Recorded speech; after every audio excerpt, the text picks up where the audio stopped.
And good morning. It is Glenn Clark Radio. I'm Glenn Clark. He's Griffin Bass. I always get very excited whenever one of our longtime partners comes back to us.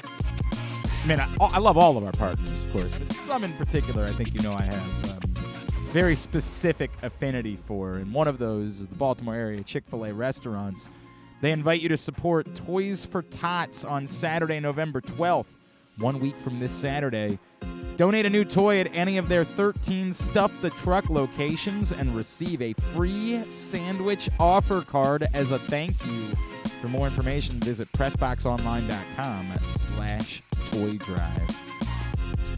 Busy Thursday in a little bit. Jeff Chadiha, our buddy from NFL Network, NFL.com, will check in with us, get his thoughts. He liked very high on the Ravens' acquisition of Roquan Smith. We'll talk to him about what they did, what they didn't do, what their chances are of competing for a Super Bowl because of it.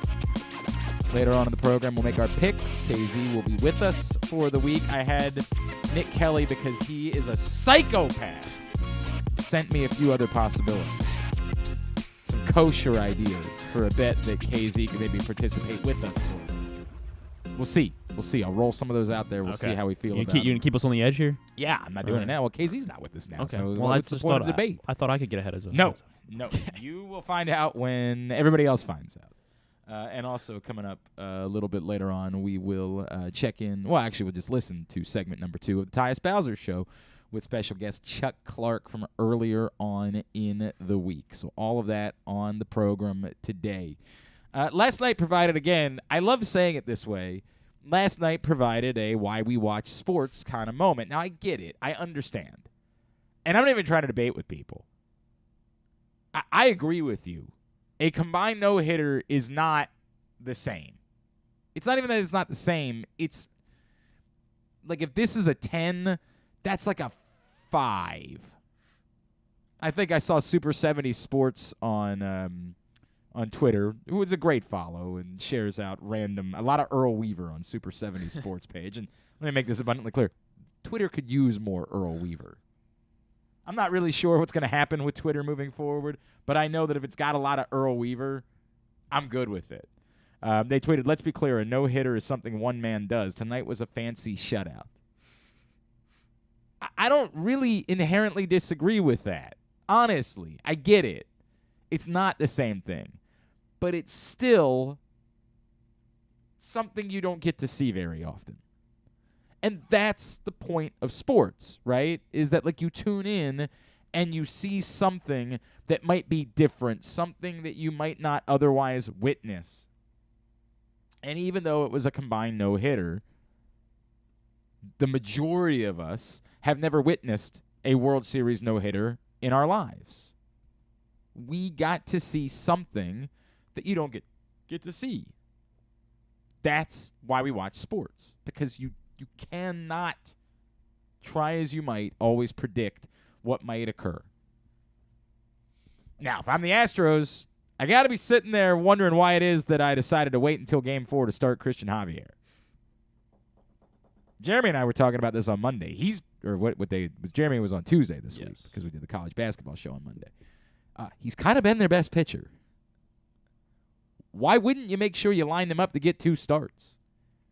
Even if you started him in Game 3, you'd have the option of starting him in Game 7. I was chatting about this with a few folks last night who were like, well, you could throw him on 3 days rest in Game 7. I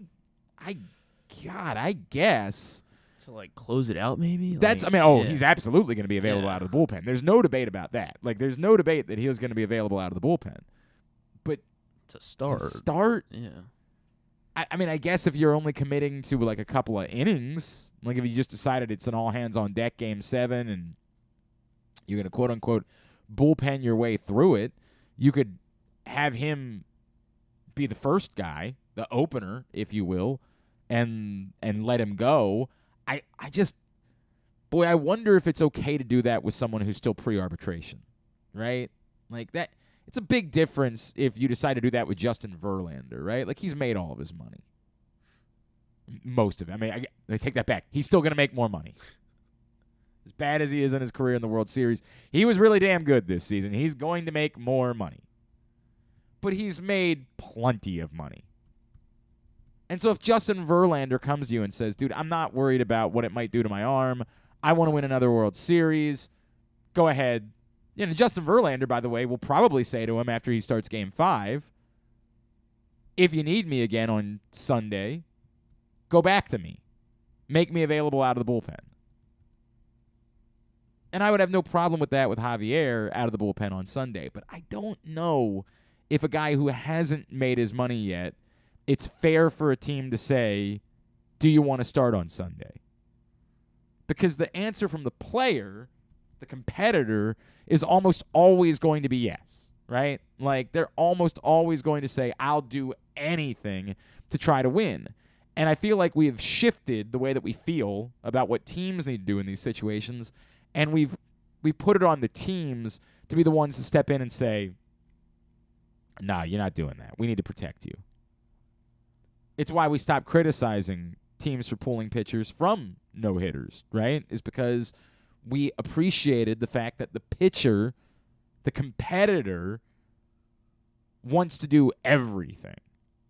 And somebody has to be looking out for the greater good and has to step in and say, we can't let you do that.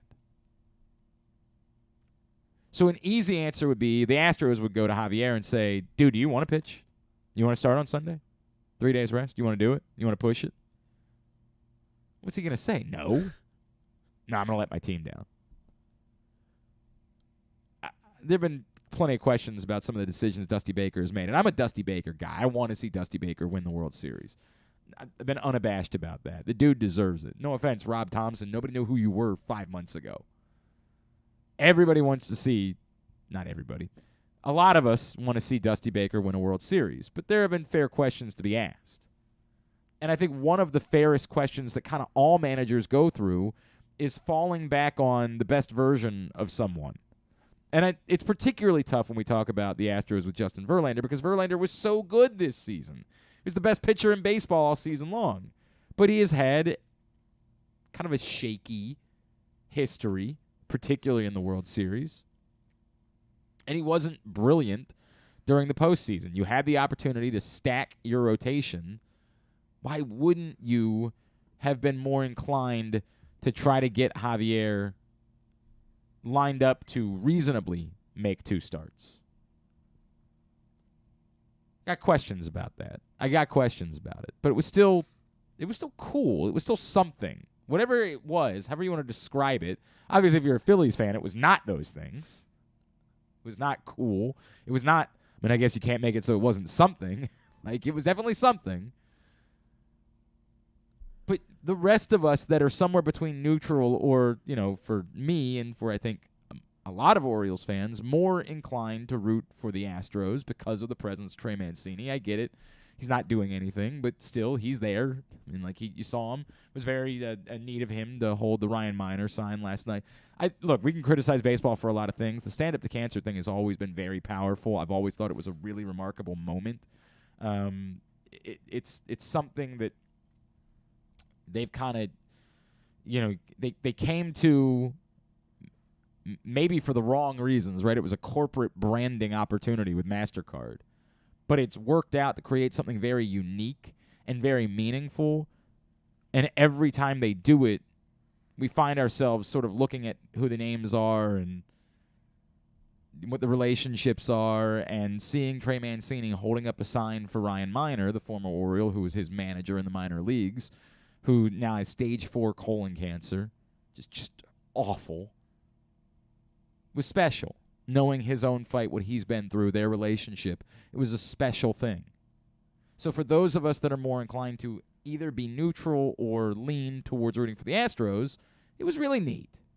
It was cool. I found myself, despite the fact that the game wasn't in doubt, wanting to stick around and watch the entirety of the game to see if it was going to happen. This, you can call it an anomaly, you can call it whatever you want to call it, but it's just something we don't see in baseball. And because of that, it was really cool to witness it. It was really cool to see it play out. And, what does it mean? I don't know. That was the funny part is I noticed this after the game was over.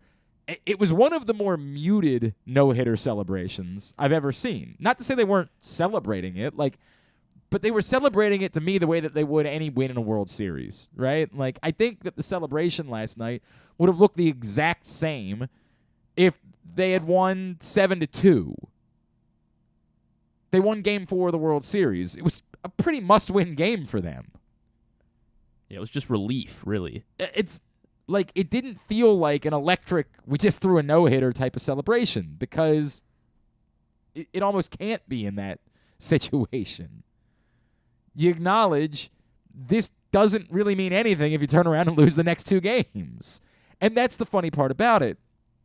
It's been a weird series this way, right? Like, what happens means as much as what happens the next night.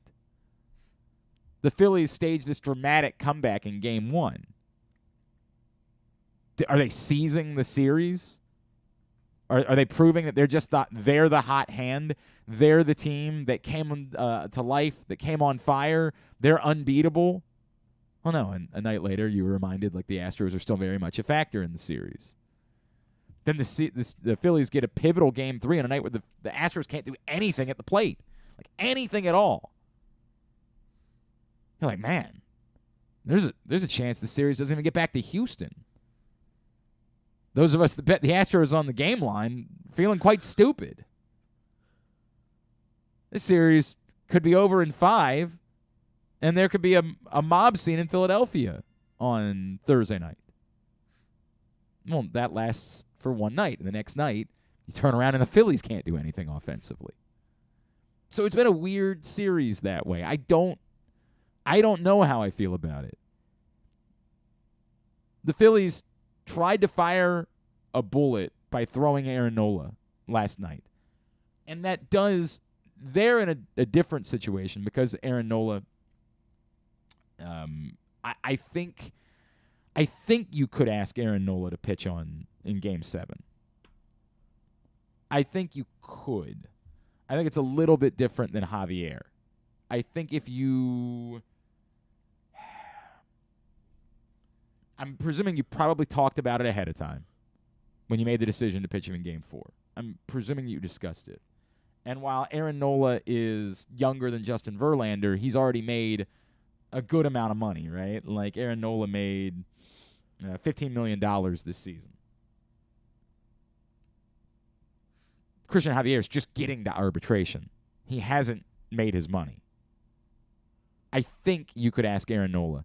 Probably not to give you 6 innings in Game 7, but I think you got to have a conversation ahead of Game 4 and say, dude, could you turn around and pitch Game 7 or at least give us as much as you got in Game 7? And I think that's less awful than asking a pitcher who hasn't made any money. Yeah, any money's unfair. Right? Obviously, these guys are making, even Christian Javier is making more money than I am, right? But you guys understand what I'm saying. Like, he's a special talent. If doing something like this ends up impacting his arm, it's gross that you would have cost him before he had the chance to really cash in on his skill set. Whereas Aaron Nola's had that opportunity. He's really cashed in. He's gotten big money in order to pitch. Signed a 4-year, $45 million deal. That's real money. I mean, the way that he's pitched, he could make even more than that. I understand. And maybe he would say, yeah, I don't know if you heard, but I've got another opportunity in a year to maybe make $1 billion. So I'm going to pass on turning around and starting again in 3 days. I don't think he'll do that. And I don't think it's quite as gross to ask him to do it as it would be to ask Christian Javier. But they tried to fire the bullet by having him start in Game 4 looking to seize the series, right? Like, they wanted to step in and say, if we win this one, if we can win Game 4, now all of a sudden they're dejected, they're panicked, their backs are against the wall, and when we throw Syndergaard in Game 5, maybe they're so twisted that we can just finish off the series right here in Philadelphia and be done with it. That backfired. So now, if Justin Verlander can be Justin Verlander again, the Astros have the opportunity instead to seize the series back and go back to Houston knowing they only have to win 1 game.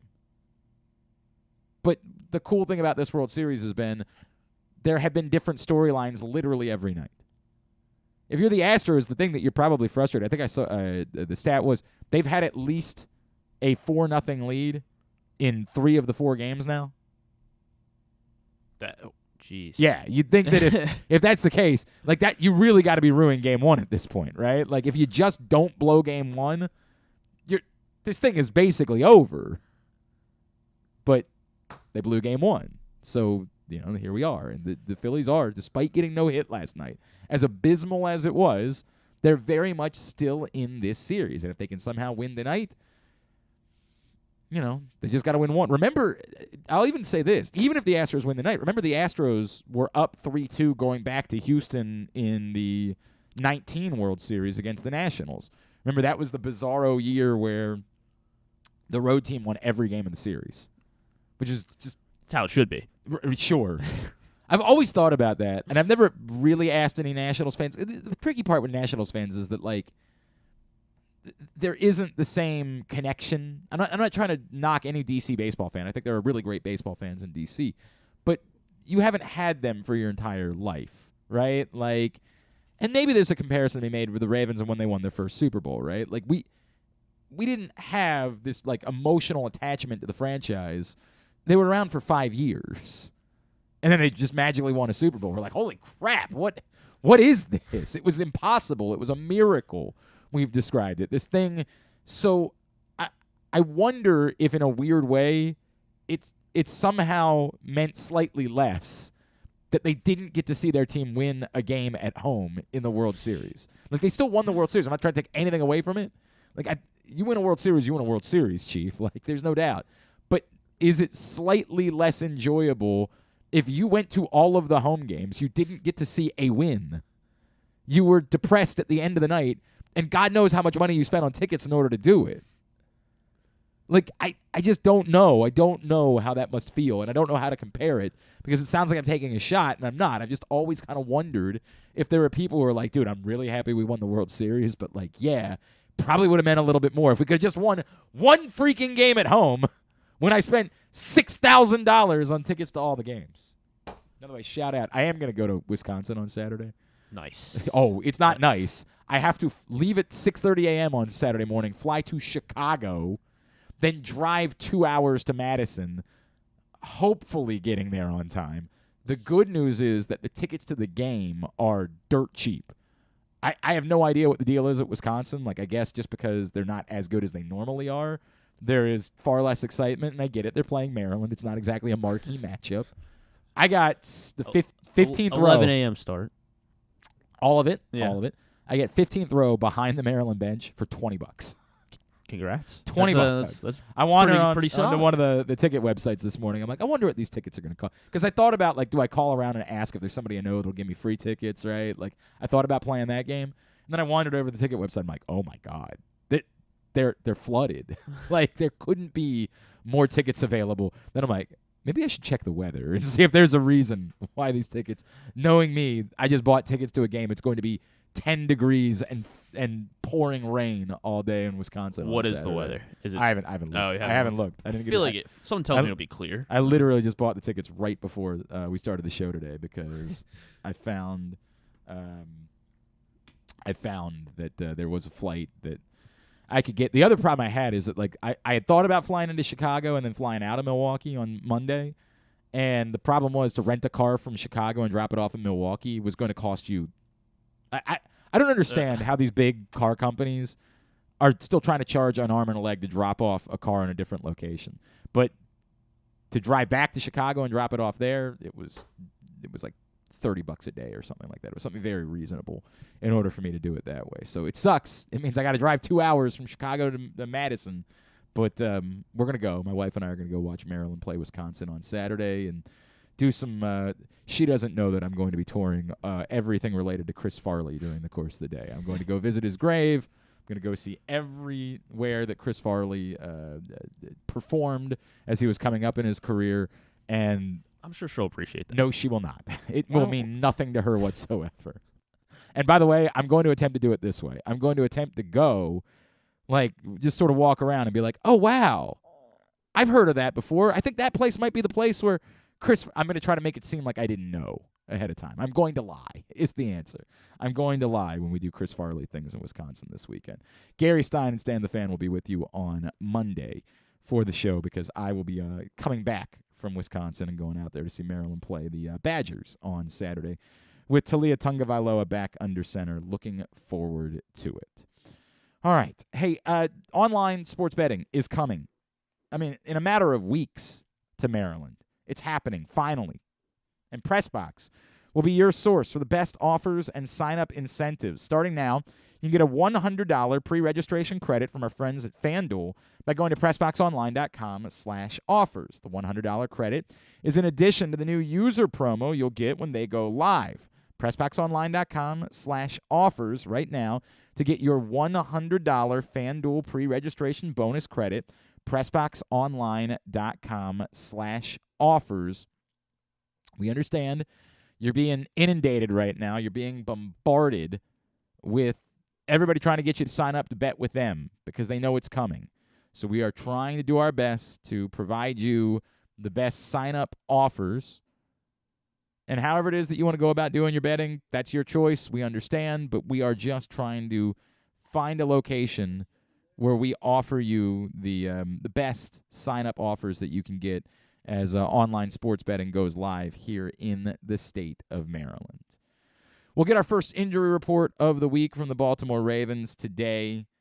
It's been a long time, right? Normally I don't go 8 days without getting an injury report. Of course, the Ravens playing on Thursday night last week down in Tampa, playing on Monday night this coming week.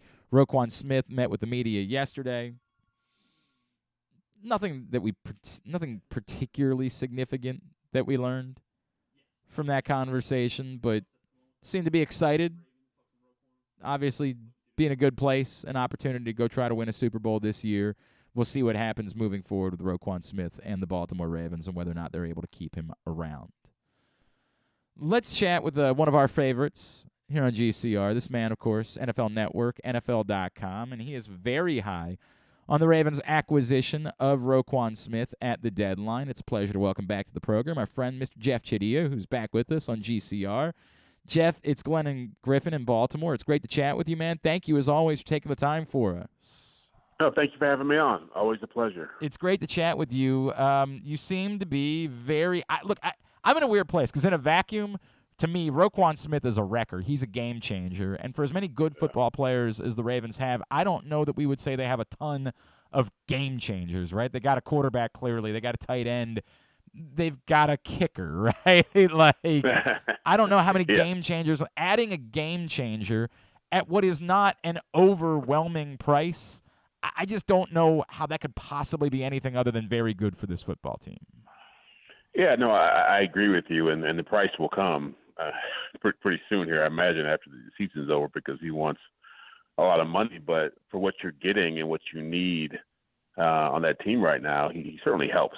Like in a perfect world, you get a pass rusher, but those aren't coming that easily. So to get a Roquan Smith, a player who has been obviously a very talented tackler and blitzer, very versatile. You look at what they want to do in that defense with all their players. Versatility is a huge thing. So I think he does give you another chess piece for Mike McDonald. He does allow you to put maybe less pressure on Patrick Queen. And he gives you a chance. I think the AFC North, aside from the Bills and the Chiefs, the AFC in general is still pretty wide open. And so they've got to figure out how to start playing Ravens-style defense again, and adding Roquan Smith, to me, is a really good start. Is there, you bring up what he isn't. I agree with those things, but he still seems like the type of player. I talk about this a lot, Jeff. The Ravens decided to build, from the back defensively. They decided to prioritize the secondary. And I think you and I have had these conversations, right? Like the way the NFL works is you still need – when the game is on the line, it tends to be that the plays that are made to win football games are made up front, right? Like it's somebody that's able to wreck. Even if he's not a pass rusher, we know he's capable at getting after quarterbacks. We've seen it plenty during the course of his career. Do you feel like he's still the type of player that can make that impact play when it's needed in order to win a football game at the end? Oh yeah, yeah. I think that's his calling card, and it can come from blitzing. It can come from an open field tackle. It can come from a tackle for loss. It can come from an interception. When that Bears defense was going well, he was right in the middle of all that stuff. And so yeah, I definitely think he is that kind of player. And I don't think of the Ravens in the same way that I think of the Bears with their tradition of linebackers and he's the next Ray Lewis. I don't want to go that far with it, but he certainly is one of the most talented players at his position. And I do think that with the players they have coming off injuries like Tyus Bowser and David Ajabo, we'll see what he can be now that he's playing in the NFL. And some of the older guys they have there, like Justin Houston and Jason Pierre-Paul, I mean, there is the potential to be able to scheme up a pass rush with a Roquan Smith being a part of that mix. And I remember something Ozzie Newsome told me a long time ago that I always tell people, that he used to say that, a lot of times sacks come more off confusion than they do come from just having great talent. So if you're able to really affect an offensive line and confuse them with multiple options, that could be just as effective as having Micah Parsons out there running around. Jeff Chadiha from NFL Network and NFL.com is with us here on GCR. By the way, it's where I was going next, Jeff, is exactly what you just brought up. Like, dude, trust me, I prefer to have Myles Garrett. That guy's really good.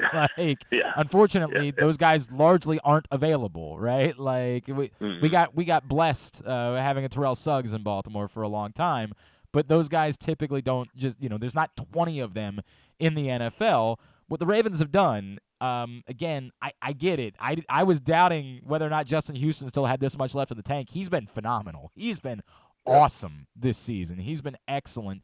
Adding back in a Tyus Bowser, whatever they can get out of David Ajabo as he makes his debut. And again, someone that we all thought was a first-round talent that is going to be on the field in the coming weeks. And the fact that they're freed up a little bit by now knowing they have both Roquan Smith and Patrick Queen in the middle of the field, it really does feel like they have built something that, I don't know, the system, the circumstances, whatever, the totality of it can make up for maybe not having that one individual true dominant edge rusher.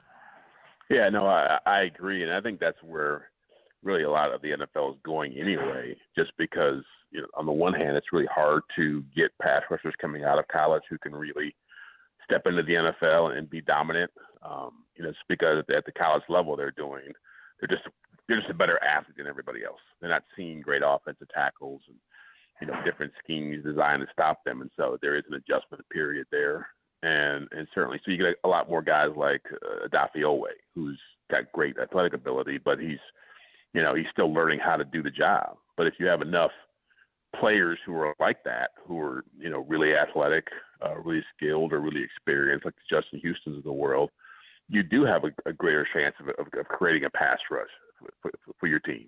And so, yeah, I understand why they have built the team through the secondary. And in a lot of ways, that is what the league is going. The Rams have done it and had success doing it, but you still need to find ways to get to the quarterback when it matters most, because third down really is where games are won in this league. No question about it. Jeff, the other side of, you say, hey, he's not an edge rusher. The other part of what the Ravens, the totality of the picture at the deadline was a lot of Ravens fans said, yeah, he's also not a wide receiver. And, adding in the fact that Rashad Bateman is hurt again, and we don't know. We have no idea when he might be back on the football field. And the Ravens are going to be going with, Devin Duvernay, who's played well, but certainly isn't like a number one wide receiver in the league or an outside dominant wide receiver. Demarcus Robinson, who, again, it probably has more to offer than we thought when he was picked up off the scrap heap. And, Deshaun Jackson is going to try to be a part of the solution somehow. Yeah. How concerned would you be about what they didn't do offensively versus, the pleasant side of what they did defensively? Well, I mean, there's always going to be the argument that, hey, if you get a more explosive receiver, their offense is going to take off. I've never thought with this kind of offense that you're going to have to rely upon that kind of talent at that position. One, it's pricey. You're about to start paying your quarterback a lot of money. But two, I mean, I think this offense would look a lot different if Rashad Bateman was able to stay healthy, if J.K. Dobbins was able to stay healthy. I think they have some pieces there that they were relying upon that just haven't happened. And really, Mark Andrews in that conversation now too. So if you have those three guys playing, I think that you're pretty good offensively. I just don't believe you have to go out and make a trade for a receiver to play in an offense that's just not a dominant, prolific passing offense. I hear you. I just feel like, you know what I mean? I just think that the pieces are there, and maybe because of injury, even on defense too, with Ojabo and Bowser being hurt, that affected them as well. But I just think so much revolves around the quarterback and being able to play high-level defense there. Well, and I also think it comes back to this Greg Roman offense, right? And for a few weeks, it seemed very confusing to me why they brought Greg Roman back, because they weren't running a Greg Roman offense, right? And in the first half against Tampa, they called 34 pass plays. I'm like, what in the world is going on? Whereas in the Browns game and in the second half, obviously on Thursday night, they got back to doing what a Greg Roman offense does, and running consistently, and then mixing in the spots to throw the ball. And, they played their best half of football in the second half against Tampa. And you start to see, like, maybe that's the answer. Maybe the answer is that they're going to rededicate themselves to the Greg Roman offense. And if that's the case, that would seem to be the smartest thing to do if you're going to have Greg Roman be your offensive coordinator. No, I would agree with you on that. In fact, I was just in Seattle last week for the Seahawks-Giants game, a game I never thought I would be covering. Why would that be the game that you're flying out? Right. Again, but there was something that I took a note of with Seattle, in that, when Russell Wilson was there, it was let's let Russ cook. Let's throw it down the field to DK Metcalf, and lock it and open it up. And they look like the team that Pete Carroll wants them to be, which is run the football, quarterback manage the game, play good defense. And sometimes I think with the Ravens, there's some of that too with Lamar, because he is so talented and he is about to, make a lot of money there, that you have to showcase all the things he can do and just take him to that next level. And sometimes it's better to be what you are. It's okay to be fine with that. And I agree. I watched him in the first game of the season against the Jets, and I thought, man, he is throwing the football a lot. Right.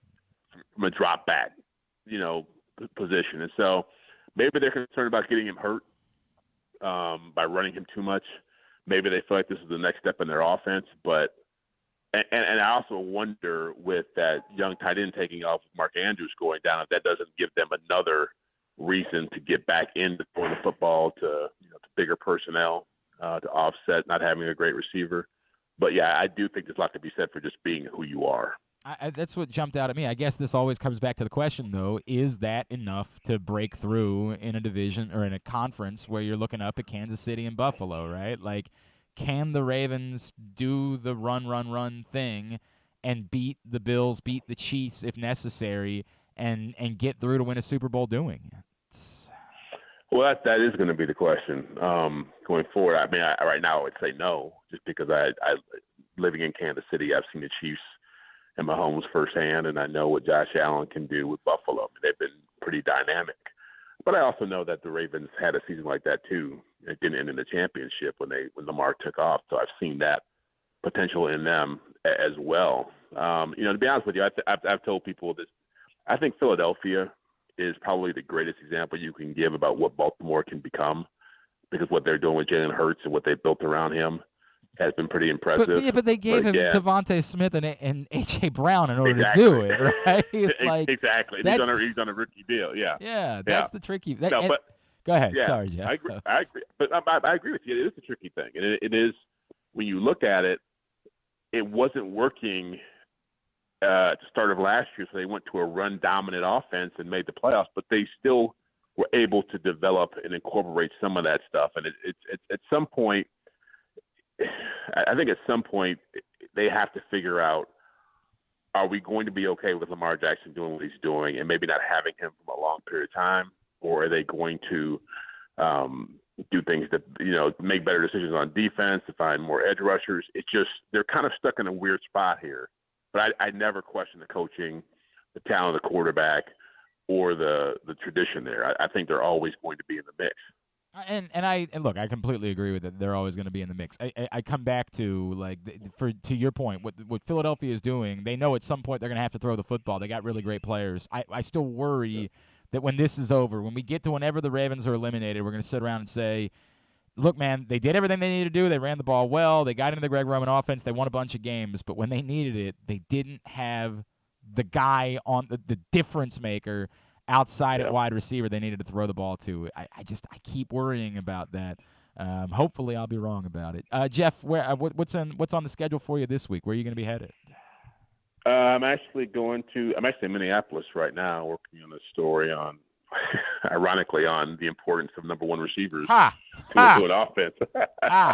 So I'm talking to Justin Jefferson here, featuring guys like Tyreek Hill and A.J. Brown, and what the difference that can mean to an offense. Obviously, scoring's down, but if you have one of those guys, how they can dictate coverage and dictate what a defense does, how still vital they are to an offense taking off. So ironically, I'm doing something on the same thing you're bemoaning. I bet that's true, Jeff. I bet that's true. At Jeffri Chadiha, Jeffri Chadiha on Twitter. And I know you got a podcast with my buddy Seren down in Kansas City. You want to plug that? Yep. Oh yeah, definitely. The Red Bowl and Gold podcast that we do. It's Chiefs centric. We do it on Tuesday nights, about 10 o'clock Eastern time, and then we also do an NFL centric across the league type deal on Wednesday nights, same time, called the Too Deep podcast. It's myself, Seren Petro, local radio talk show host in Kansas City, and Eric Eager, formerly of Pro Football Focus and now with Sumer Sports, big shot analytics guy. So we cover it from all the angles. Great stuff. Jeff, always appreciate you, man. Thank you for taking the time for us this morning. Let's do it again soon, all right? No problem. Thank you, man. Jeffri Chadiha, NFL Network, NFL.com, checking in with us here on GCR. Appreciate him taking the time. The all-new Ginsu Kamado Grill is the perfect ceramic tailgate or home grill for baking, searing, smoking, and grilling all sorts of food. You use the code TAILGATE at ginsugrills.com. You're going to save $100 on your order. And if you're still wondering about that Ginsu Kamado Grill, when the Ravens get back home, and I know it's few and far between this month, there's literally one home game in November, but when they get back home, stop by the Game Day Firehouse, 1202 Ridgely Street, just west of the stadium, and see the Ginsu Kamado Grill in action, sample some food, and then register to win your own, as well as $500 worth of grilling meats. The Ginsu Kamado Grill, now available. And again, the code is TAILGATE at ginsugrills.com to save $100. We'll come back in. It'll be about time for us to make our picks for the week and maybe another side bet, thanks to our ridiculous friend Nick Kelly. Find some really incredible things. We'll talk about that next. This is Glenn Clark Radio. The Baltimore County Police Department is hiring. Entry-level officers start at close to $59,000 a year with a $10,000 bonus. Some restrictions apply. Plus a great retirement plan, medical, dental, and vision insurance, advancement to specialized units, tuition reimbursement, 15 sick days earned per calendar year, and even further incentives for military members and veterans. If you have a passion for service and want a career for life, visit joinbaltimorecountypd.com or call 410-887-5542. You must be a United States citizen, possess a valid driver's license, and have a high school diploma or GED equivalent. The Baltimore County Police Department is an equal opportunity employer. Come experience Maryland's #1 sportsbook this NFL season at the FanDuel Sportsbook at Live Casino and Hotel, the ultimate place for any sports enthusiast. Take advantage of our 24/7 kiosks, massive video screens, and watch all the action from the best seat in the house. With more money paid out than anyone around, make every moment more at the new FanDuel Sportsbook at Live Casino and Hotel in Hanover, Maryland. Please play responsibly. Gambling problem? Please call 1-800-GAMBLER or visit mdgamblinghelp.org. Glory Days Grill's Oktoberfest menu is now running. It's one of their most popular seasonal menus all year. It features the chicken schnitzel, the Oktoberfest brewer's platter, the brewer's sausage sandwich, the Bavarian burger with a pretzel bun, the cheddar ale soup, the slam dunk pretzels, and the apple cobbler. All of these meals pair well with Oktoberfest beers and Angry Orchard on draft. Dine in or order online at glorydaysgrill.com and pick up your favorites to take home. Glory Days Grill, great food, good sports. That first sip. That first bite. Start your day off right with a delicious breakfast at Royal Farms. Choose from a fantastic selection of fresh Royal Farms breakfast sandwiches and top it off with a rich hot cup of the freshest coffee in the world. At Royal Farms, breakfast is available day and night. It's the freshest breakfast in the world. Real fresh, real fast. Royal Farms. Have you been to Guilford Hall Brewery? Located in Baltimore's Station North neighborhood, Guilford Hall Brewery breaks the craft brew mold with their great handcrafted microbrews and amazing Bavarian-style food selections. Join Guilford Hall 7 days a week for Orioles, Ravens, and all of your favorite college games. Make plans now to watch the big games, play trivia, or bring your dog for Yappy Hour. They even have free valet service on Friday and Saturday nights. Go to guilfordhall.com for a complete schedule of events, beer listings, and food and drink specials. We'll see you at Guilford Hall Brewery. Whether your focus is luxury and comfort, convenience and technologically advanced connectivity, or sporty performance and aggressive styling, we've got the perfect Highlander for you. Check out buyatoyota.com for deals on new Highlanders from your local Toyota dealer today.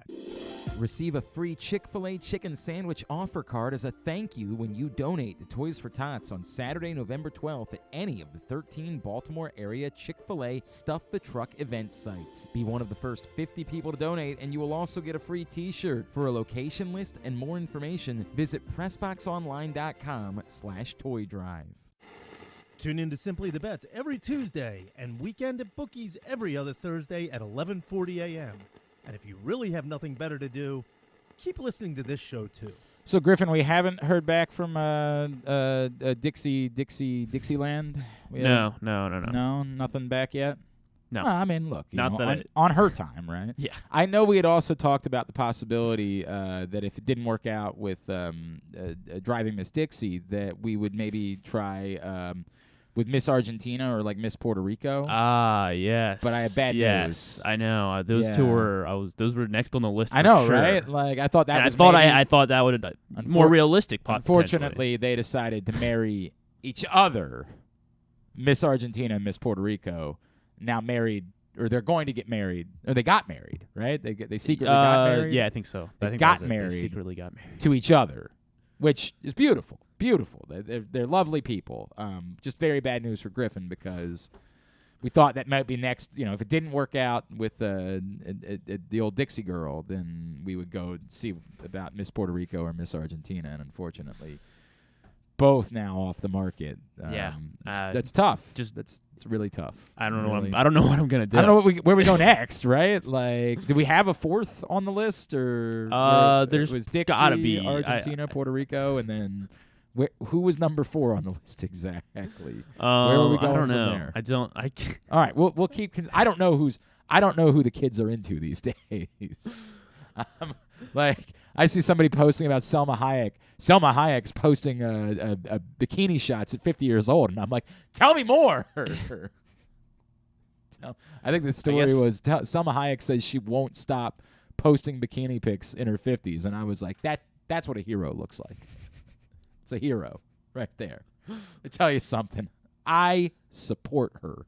I want that to be known for the record. Write that down, Griffin. Write it down. Okay. Channel it. Tweet it? No, we used to do that for the. Well, if you could find the news story, it was like a news story that said something like, "Selma Hayek won't stop," and I was like, "Selma Hayek has no at 55." This is from Yahoo. At 55, Selma Hayek has no plans to stop posting bikini pictures. That's pretty good. Yeah. You know what? Sometimes in this world, a hero comes along. And I want to applaud Selma Hayek for being the hero that we need in our times. Today's show. Oh, you know what? How about if you missed it last night? Stan the Fan, Charles, and Gary Stein caught up with Sarah Ellison of the Ravens Vault podcast. You can find that right now.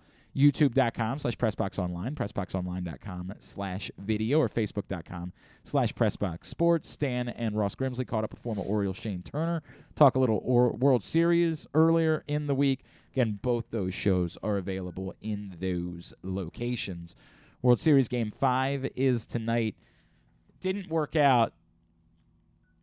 I do wonder, I was talking about traveling to Wisconsin, I wonder if there were any Philly fans that were planning to travel down to Houston for the football game tonight, and then what was supposed to be Games 6 and 7 tomorrow and Saturday. Hey, Ken, how's it going? And now it's gotten screwed up because there's another baseball game, and I just wonder if there's anyone who made plans to do all of that with the Texans and the Eagles playing tonight. Do you know the Texans and the Eagles are playing tonight? Watching the game last Thursday night, I feel like they didn't mention it at all. I had a clue, thankfully. I almost forgot, but yeah. All the games to do like the super promos for Texans Eagles. Like I get it, the Eagles are good. Texans are very much not. And they were going heavy on the promotion of that game on Thursday Night Football last week. It is time for us to make our picks for the week. Joining us once again, he is our buddy Ken Zalis. What's going on, KZ? How are you, my friends? What's up, guys? How's everybody? No longer in first place by yourself in our picks contests. 10 games clear of Warrenberger. That's all I'm worried about. That is the part that matters. Are you feeling the heat now that I've caught up to you? I've tied you up at the top? No, I took some risks last week, so not really. All right. My goal in all of this every year is not to finish last. The money would be nice. The money would be really nice, but the punishment is worse. All right. So KZ told us that he would be on board for doing a side bet with us, but he needed it to be kosher. So our friend Nick Kelly, who I've got to start asking questions about at some point. And I love Nick. Oh, Nick's my God. one of my favorites. He's been one of my favorites for years. He's been with us for a decade, if not longer than that. Love Nick Kelly. But I got a lot of questions about some of these things that he finds. Nick Kelly sent me 2 potential options.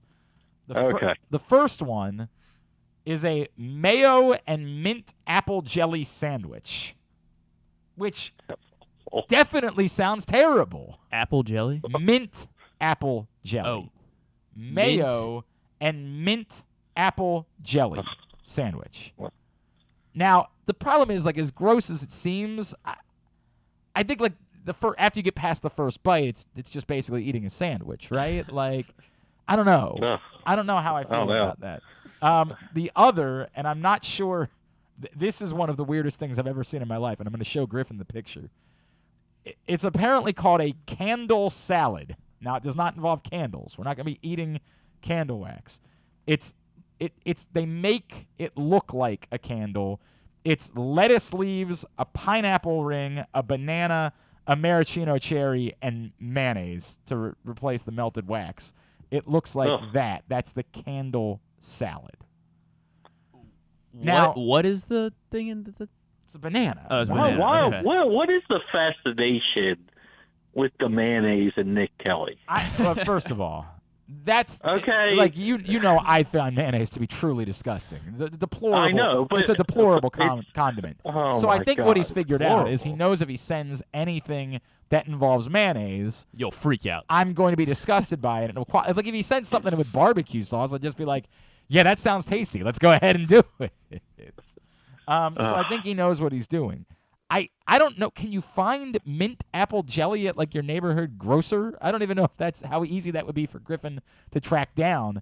So the point of this is, are you available to come in next Thursday, Casey? That is the 10th, correct? Yes, that would be the 10th. Heck is mint? It's I believe so. By the way, I believe our friend John from Little Rock is going to stop by the studio next Thursday as well. I haven't seen John in a long time. I'm looking forward. In fact, there's a true story. John and I once slept together. We slept in the same hotel room. And we didn't know each other at the time. It was one night we both went to the Ravens-Texans game, and a mutual friend was like, hey, dude, my buddy's here. He's got an extra bed in his hotel room. You don't have to get a room. You just want to sleep in the other bed in his hotel room. And you decided to sleep together. Yeah, we decided to sleep. Yeah, we were like, why 2 beds? No, I love John. John's a great guy. I think he's going to come by next Thursday. Yeah, I'm good next Thursday.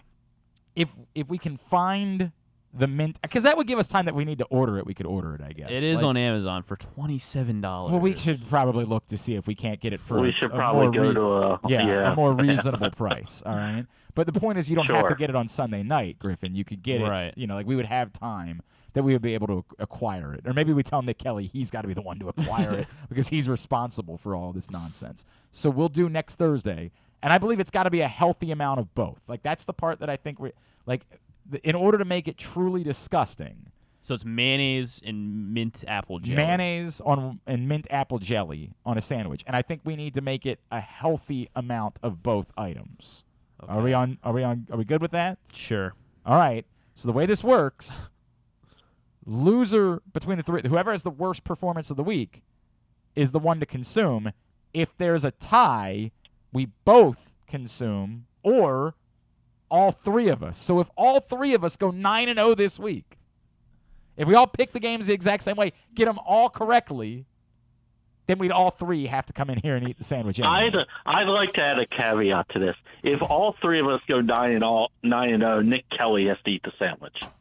Done. I'd say if all three of us go 7-2 or better, then Nick Kelly has to eat the sandwich. Yeah, Proctor says the flavor profile might not be awful, but where is the texture in that sandwich? Well, there would definitely be no texture. It's just gloop. I mean, you're just eating gloop. I don't know what the flavor profile. I've never had mint apple jelly in my life. I don't know what it tastes like. I have not. I've never consumed me it. either. There's a lot of different variations of apple jelly, or just apple jelly or just mint jelly, but the only mint apple jelly I can see so far is on Amazon. All right. Well, if we need to, we'll figure it out. We'll figure it out. All right. Or we'll put Nick Kelly in charge. That's the way. There's apple jalapeno jelly. Well, that's a different thing altogether. And I think I've tried apple jalapeno jelly. Oh, really? Actually, I think I have. All right. Very good. That's going to be the side bet for this week. Let's recap. Coming into this week, Ken and I are tied atop the table. We are both 40-37, killing it. 40-37. Killing it, making money. Hey, man, as I keep saying, if I can just keep going 5-4, I'm going to feel great. I'm going to feel really good. John Proctor and Paul Valley are now both 3 games back at 37-40. Griffin is 4 games back at 36-41. Kyle Ottenheimer is now the vice worm. You saw that coming. KO, former champion. He's slowly been of dropping. the picks contests from the grave, 35-42, 5 games back, but also 5 games clear of the worm at the moment. Andrew Stecco, who is 10 games back at 30-47. How, Sway? How? 30-47. Andrew Stecco, 10 games back. This despite him getting a lone wolf pick last week. That's how bad things are. We're playing for a little bit of cash at the top of the table. At the bottom of the table, we're trying to avoid being the worm, the man that has to come in here, eat a worm burger as prepared by our friend Tim in Bel Air. He will also have to perform the worm, the Scotty Too Hottie worm, get a stink face Rikishi style, all while dressed as the worm Dennis Rodman from his wedding dress era of his career. This was interesting.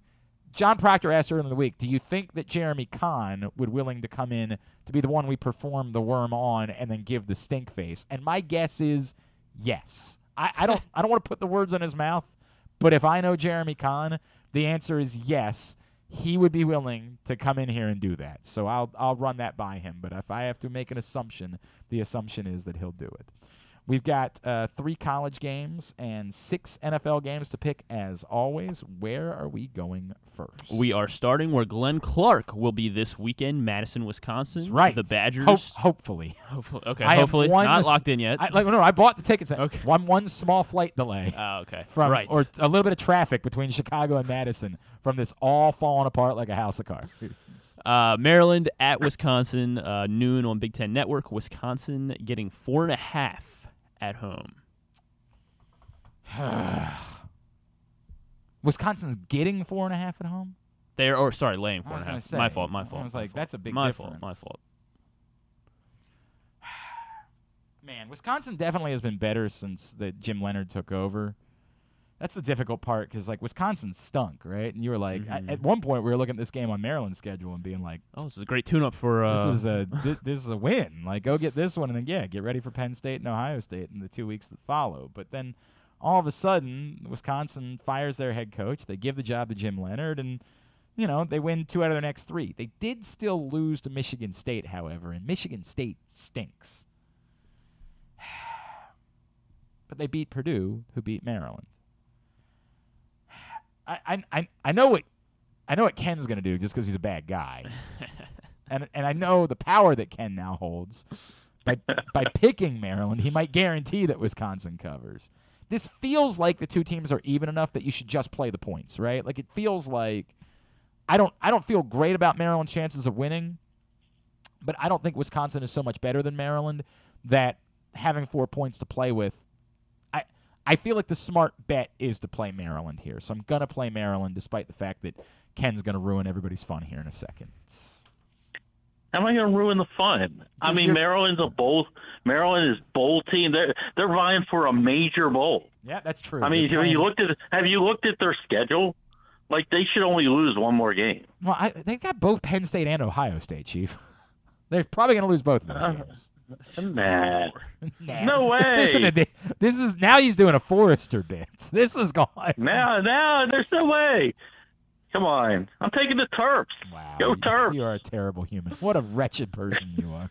Just an awful, awful guy. Should have done this years ago. I hate it. I do like the Terps a lot in this one. I think they have a chance to win it. I definitely think they have a chance to win it. I don't feel good about it. It's just, I feel like I feel better than you do.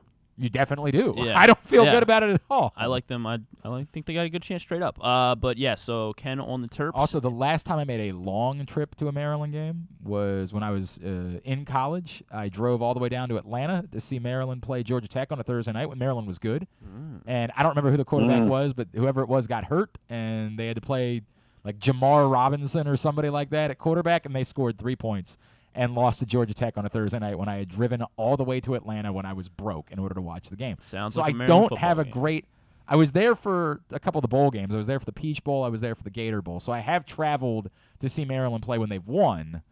But the last time I made the trip, it did not go. Can you go this year when they play Kentucky and Duke's Mayo Bowl? That's right, the legendary Duke's Mayo Bowl. Nothing grosser. I'm going to have them pour the mayo on my head.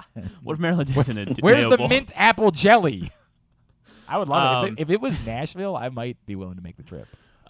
Everyone is on the Terps. Clean sweep. Everyone on So, Maryland. Ken, you know what? You can't really ruin anybody's day with this one. I can't. I guess you can ruin Maryland fans' day. Yeah. Nothing as far as picks next up at 2 p.m., Temple hosts USF. I need Temple to win this one. Everyone likes Temple.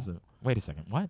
We all like Temple. This is not one of our picks, is it? No, it's not. Temple getting points at home against USF, and Nobody, their only chance to win. Nobody cares about that. The real one, number 1, Tennessee goes to Georgia. Number 3 Bulldogs. 3:30 on CBS. Georgia laying 8.5 at home against the number 1 team in the country, Tennessee. Man, I have no idea. I guess it's going to have to be a play the points thing as well. Like I do get the line. I get that Georgia has proven it. I mean, Tennessee just pounded Kentucky and beat Alabama. 8.5 points. You have to take Tennessee, don't you? You have to take Tennessee. Yeah, I don't like betting against Bama or Georgia on a regular basis, but Tennessee is past the eye test for me. Georgia just lost, I believe, their starting linebacker. Yeah, I think that's right. See that somewhere? I really enjoy watching Tennessee play football right now. So 8.5, that's good enough for me. I mean, you can't. I don't know how you go against that right now. Nolan Smith is the player you're thinking of. Yes. Yeah. I think Georgia is the best team in the country. But you know, everything tells you should be on Tennessee with that because they've been playing so well.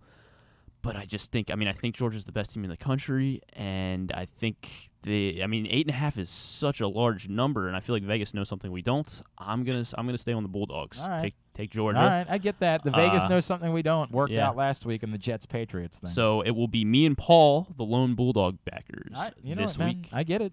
Defending national champions, it seems smart. But still 8.5 points. Mm-hmm. All right. Everybody else on Tennessee, me and Paul on Georgia. Then finally, number 6, Alabama, going into Death Valley against LSU and the Tigers, number 10, LSU. I should point out, by the way, that picks are also brought to you this week by your local Toyota dealer and buyatoyota.com. The Toyota Tacoma comes in a range of models and a trim line, so you can choose the perfect Tacoma to reflect your unique personality and driving habits. Check out buyatoyota.com for deals on new Tacomas from your local Toyota dealer today. LSU getting 12.5 at home. I didn't realize that LSU was the number 10 team in the country. Like, I have no idea where that came from. That popped up on me. And I get that Alabama has been kind of disappointing this season, but you're still asking me to pick against Alabama, and I will not. Alabama. Yeah, I'm not betting against Alabama. I don't really. I watched LSU twice this year, and the fact that you just told me they're 10 in the country I have no is idea. Where did that come from? Totally mind-boggling to me, because I believe I've watched them lose at least twice. So I don't even know what the record is, but I know I watched them lose twice, and I think barely beat somebody else that I don't think is good. You're right. So they're 6-2. They're 6-2. They lost to Florida State in week 1 of the season. Yeah, that's the barely one. beat Auburn. Barely beat Auburn. Now, for what it's worth, their only other loss was to Tennessee, right? They did barely. But they were just again, the games I watched were they're just awful. And they pounded a good Ole Miss team last week, which is what they did. Maybe that's what's got them in the top 10. Yeah. I don't know. I'm not going against Bama. I'll take Bama. Yeah, I'm with you guys. I think they need to have statement wins the rest of the way. I think they beat LSU by a lot. I am on Alabama. Glenn, Ken on Alabama. Paul and John Proctor on LSU. Kyle and Andrew Stecca also on Alabama. And by the way, it's worth pointing out, they were number 10 in the CFP rankings. They're like the number 15 team in the poll AP, in the country. But right. They're number 10 in the CFP rankings, which, in fairness, are the ones that actually... They're the only rankings that matter. They're the ones that actually matter. They're just not the one that you use when you announce... The system's so screwy. It's so stupid. So Proctor and Paul both on LSU. All right. It is a lot of points. Mm-hmm. It's 12.5 points. I get it. At LSU in prime time. Like I get it. To the NFL, Los Angeles Chargers at the Atlanta Falcons Sunday at 1:00 on Fox. The Falcons getting 3 points at home.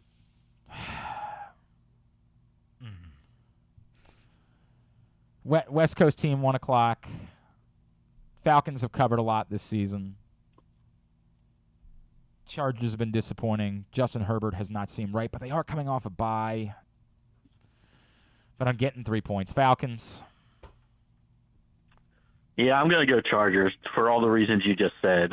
Coming off the bye, the Chargers have been a little bit disappointing this year. They really tried of a team that I think most people think is one of the top 5 teams in the AFC. So Atlanta just can't stop anybody defensively. So I'm going to take the Chargers. All right. I'm with you on the Falcons. Just that I don't like the Chargers a whole lot. They have no Keenan Allen, no Mike Williams this week. So yeah, Falcons can run them out, run the ball really well, and I think they'll do it. So me and Glenn on the Falcons, everybody else on the Chargers. You know what I like? That's the first time I've picked differently than Andrew Stecca this week. So that is the good news. Good job. That is the good news, because we were 3 for 3 on college picks together, which means we going 0-3, Ken. No. Also at 1:00 on Fox, the Vikings taking on the Washington Commies. Commanders getting 3.5 at home against the Vikings. I know the Commanders have played better with Taylor Heineke as their quarterback, and I know they're getting 3.5 points at home. I feel like Kirk Cousins at 1:00 on a Sunday afternoon is like a sacred thing, and I just can't pick against it. So, Vikings. Yeah, I think the Washington team has been kind of that horseshoe. It has been well placed. Yes. For about a month now, and Minnesota's a good team coming off the bye. They just made a big move to get another offensive weapon in Hawkinson. I like the Vikings. I like the Vikings as well. We will have our first Lone Wolf pick of the week. Ooh. Andrew Stecca predictably has to pick the Commanders this week. Look, man. Yep. Let's be fair. Lone Wolves had a pretty good week last week, other than Ken, who was Lone Wolf on the Rams. Lone Wolves went 2-1, so it might not be the worst thing for him to be a Lone Wolf. Then Buffalo at the New York Jets. Jets getting 12.5 at home against the Buffalo Bills. Jesus. 12.5. Look, and I get it. Zach Wilson stinks, right? Like, I get that, but 12.5 against a Bills team who was shameful in their failure to cover a week ago. Shameful, embarrassing. Yeah, you probably should. What a pathetic effort, failing to cover at home. God, that stunk. Give me the Bills. Yeah, I can't do it either. Big number. It's a massive number. It could probably be 20, and I'd probably still take the Bills in this game. Yeah. I'll be taking the Bills as well. Back-to-back lone wolf picks for Andrew Stecca. He's on the Whoa. Jets. There you go. But it could be his opening. It's a good here. strategy. Could be his opening. Into the 4 o'clock window at 4:20. And he's doing it on 12.5 points, right? Yeah. Like any bizarre thing. And 12.5 points for a team that's been good this year, right? Like, Mm-hmm. Go ahead. 425 CBS. Buccaneers host the Los Angeles Rams. Tampa Bay laying 3 at home.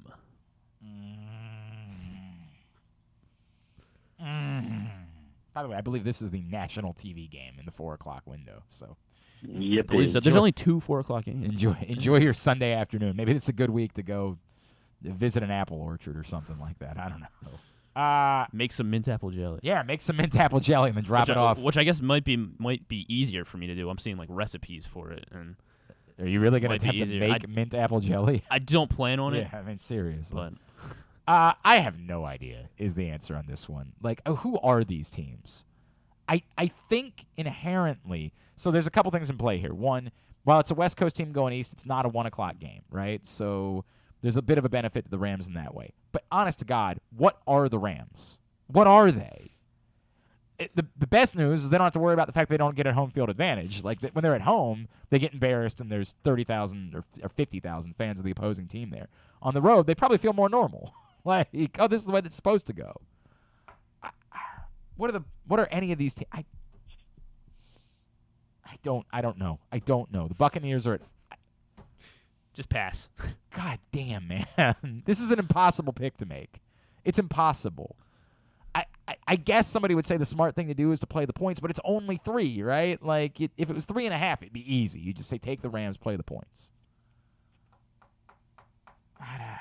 The Buccaneers have a little bit more rest. They played on Buccaneers, I guess. I don't know. I don't feel good about any of it. I don't either, but I'm getting 3, so I'll take the Rams. That's fine. I feel this like just feels like a push for all of us anyway. Both these teams have been so disappointing, but the difference for me is that one quarterback looks like he wants to play and the other one doesn't. So I'll take the Rams. That's fair. Yeah, one of them does have Tom Brady, so I can't go against him. I'll take the Bucks. Glenn and I on the Bucks. Paul is on the Rams. Proctor on the Bucks. Kyle on the Bucks. Stecca on the Bucks. So KZ on the Rams and Paul on the Rams. Those are the 2 on the Rams. Okay. Titans at the Chiefs Sunday night on NBC. Kansas City laying 12.5 at home against the Tennessee Titans. The 5-2 Tennessee Titans. Like, this is a weird one to me, right? Do we know about Ryan Tannehill yet? No. I don't think so, no. I feel really weird about this because I feel like with Ryan Tannehill, I'd like the Titans here.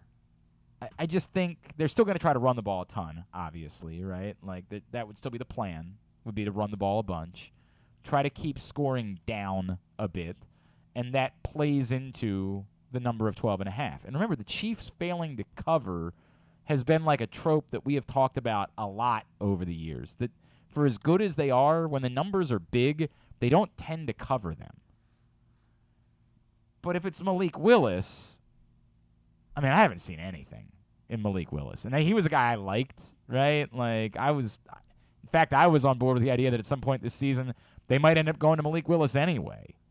But, I mean, we haven't seen anything from Malik Willis on the field that's made us say that, like, if they need him to make plays yet, that he's ready to make plays. This is a really difficult pick to make because of it. Ryan Tannehill apparently was on the practice field. I'm gonna take the Titans. I'm gonna take the idea that if Ryan Tannehill plays, the Titans figure out a way to cover this number. I don't think they win, but I think they figure out a way to cover this number with Ryan Tannehill. Give me Tennessee. So I look at this game almost backwards of everything you just said.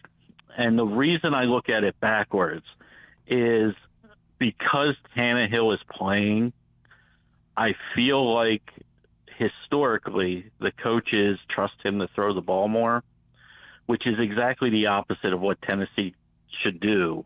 And if they're playing with Malik Willis, they pretty not have as much as quick a get away from the run game because they don't want him throwing 30 times a game.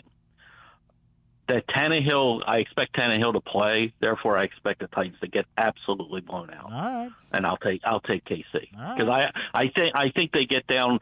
They've shown in the past when Tannehill's there, if they get down 14, all of a sudden they forget that Derrick Henry's back there and can just go 70 yards at any point, and they allow him to throw the ball more. I don't think that's a good plan this week against Kansas City.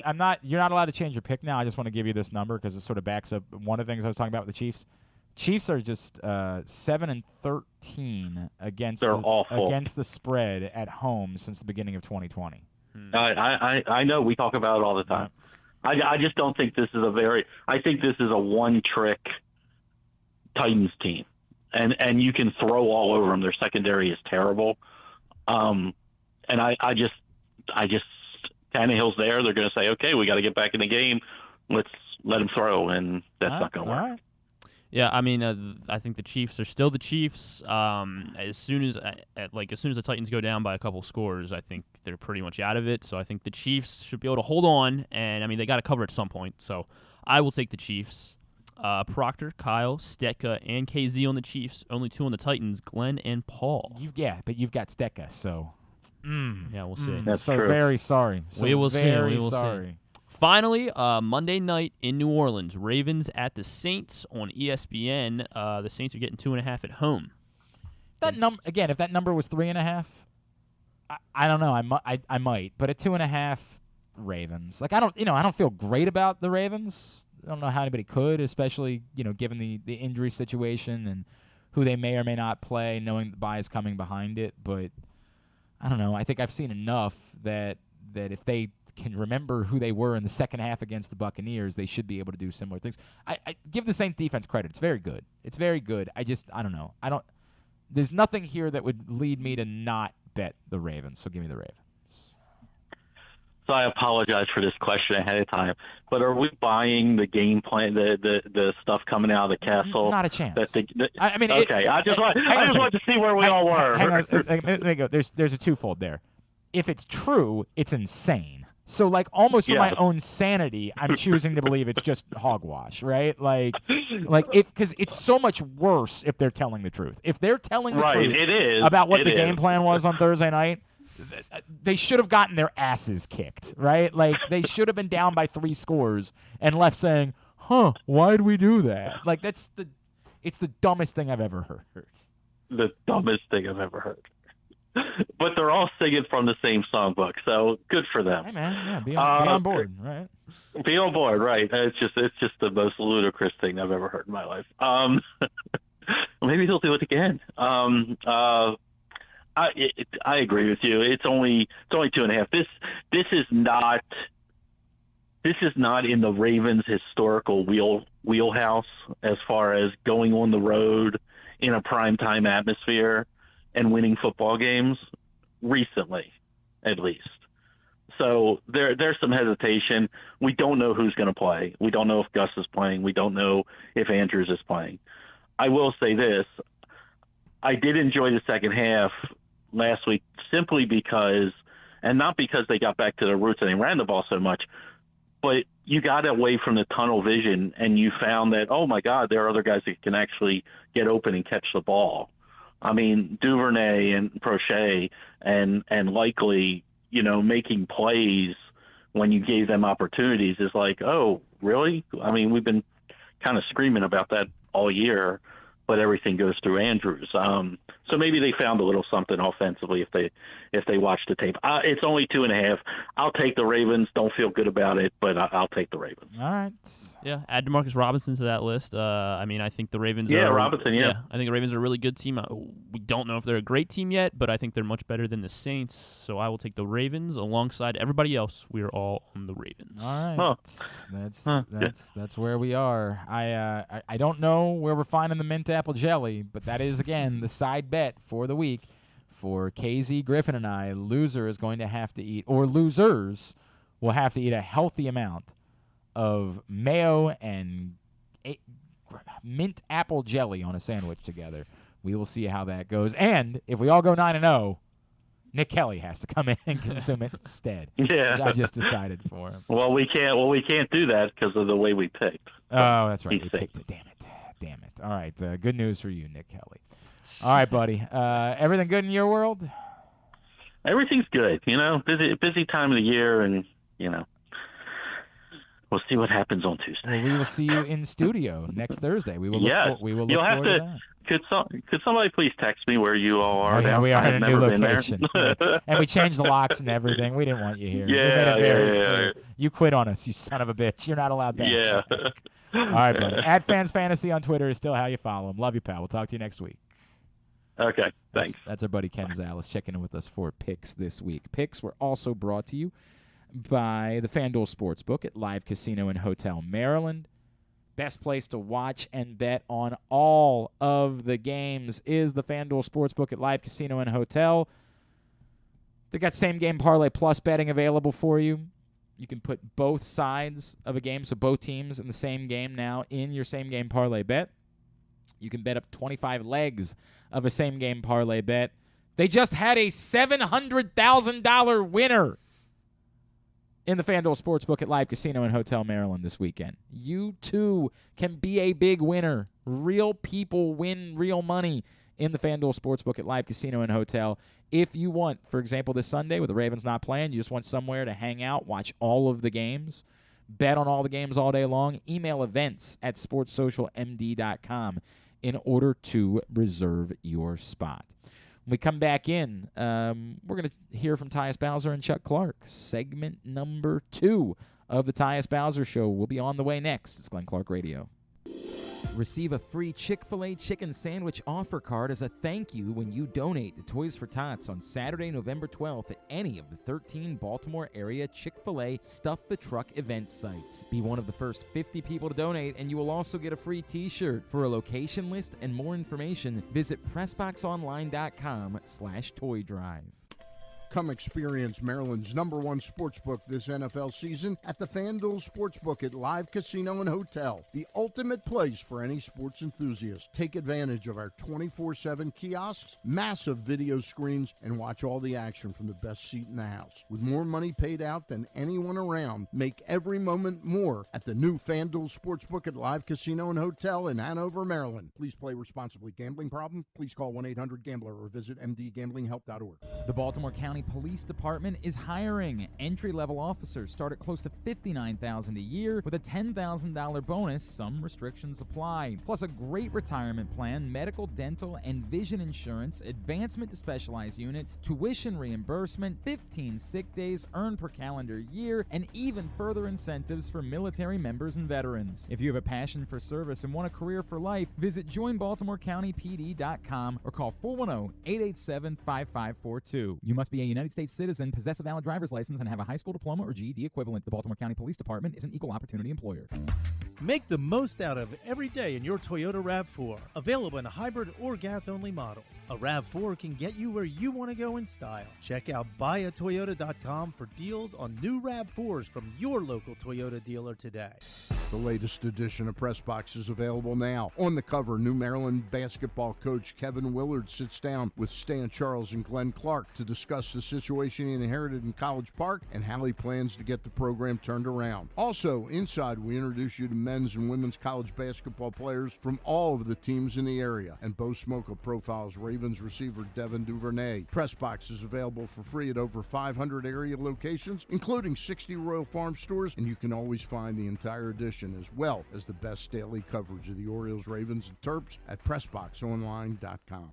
Experience the best in Kamado Grilling, a complete outdoor cooking appliance. The Ginsu Kamado Grill allows anyone to sear, grill, bake, and smoke all types of food. Designed for efficiency and function, the Ginsu Kamado Grill upholds the enduring legacy of the iconic Ginsu brand. The Ginsu Kamado Grill is perfect to cook all year round, is great for parties, and ideal for tailgating with your friends. Reserve your Ginsu Kamado Grill today at ginsugrills.com and get $100 off on your pre-order when you use the promo code TAILGATE. That's ginsugrills.com. Reserve yours today. Join Glenn at halftime of every Ravens game for the Project Game Day halftime show at facebook.com/PressBoxSports. We apologize in advance. There's not much we can do about his face. which always seems very mean whenever we I'm like, really? Is that necessary? Do we need to do it that way? It doesn't feel right. Hey, the code, again, is tailgate. Go to ginsugrills.com. Use that code, and you will save $100 when you pre-order your Ginsu Kamado grill. Great. Awesome. I mean, Griffin has consumed so much Ginsu grill. When you're spokesmodeling, right? Like when you're out there, and you normally do it shirtless, correct? Is normally the way that it goes? Depends. Okay. Depends. All right. Depends. But when you're not always. I'll just say that. Not always. All right. But when you're out there, like, how many do you sneak for Griffin? A good bit. I can't lie. I mean, it's a pretty good amount. It's pretty great. Yeah, right? we make a ton of sausage so that everyone can have some. Why wouldn't you just say, here's one for you, and two for me? Like, why wouldn't you go about it that way when you're busy spokesmodeling? Every Ravens home game, you can stop by the Game Day Firehouse, the Firefighters Union Hall, just west of the stadium, and try the cooking from the Ginsu Kamado Grill. You can register to win your own and $500 worth of grilling meats. Use the code TAILGATE, save $100. ginsugrills.com when you order your all-new Ginsu Kamado Grill. On Tuesday night, we were out at the Hamilton Sports Bar and Grill with Tyus Bowser and Chuck Clark. Right now on GCR, here's segment number 2 of the Tyus Bowser Show. Welcome back into the Tyus Bowser Show, segment number 2 from the Hamilton Sports Bar and Grill. Would you please make some more noise for Tyus Bowser and his guest, Chuck Clark? I'm Glenn Clark. She's the NFL chick, Sarita Hubbard.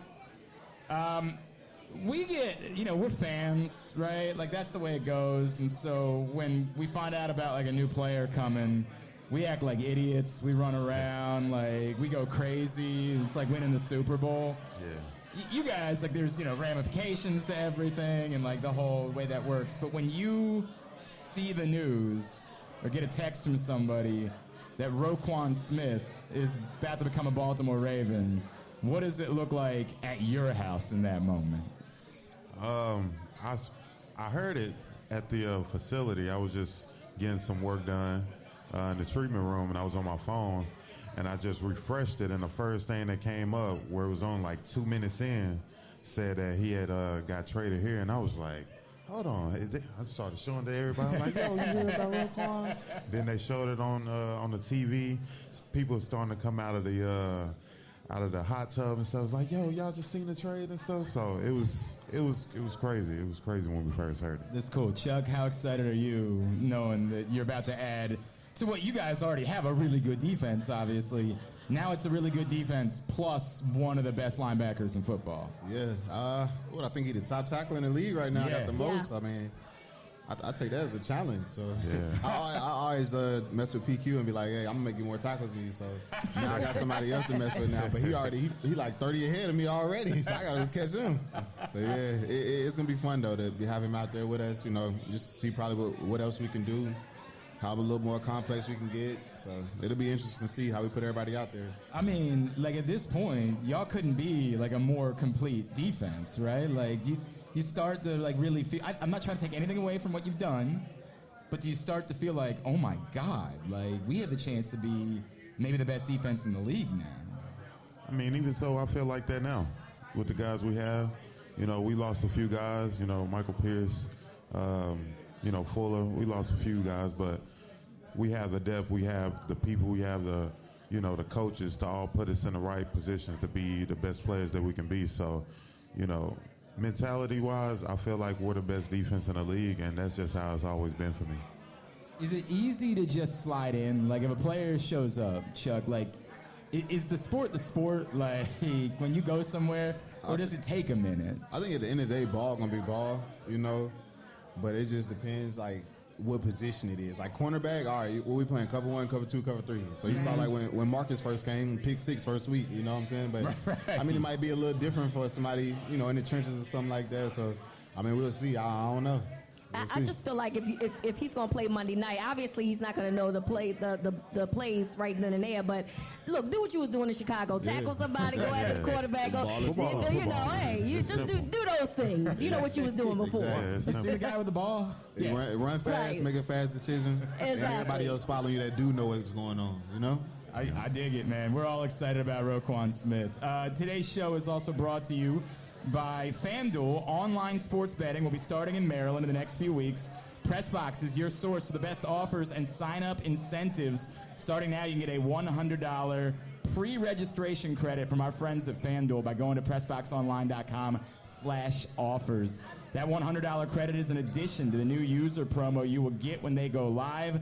Just go to PressBoxOnline.com/offers now to get your $100 FanDuel pre-registration bonus credit. PressBoxOnline.com/offers.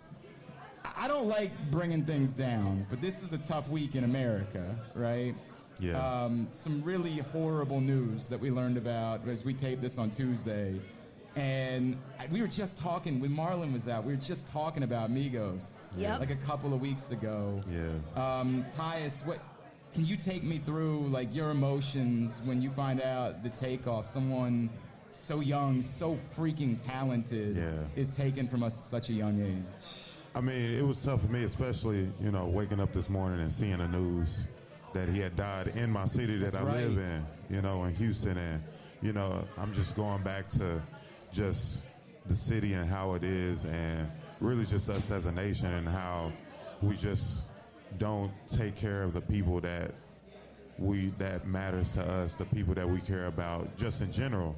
And for something like that, especially on Halloween night, everybody's trying to enjoy themselves, have a good time, and they go out of their way to come to Houston to, be around fans, be around family, or just close friends, or whatever it is.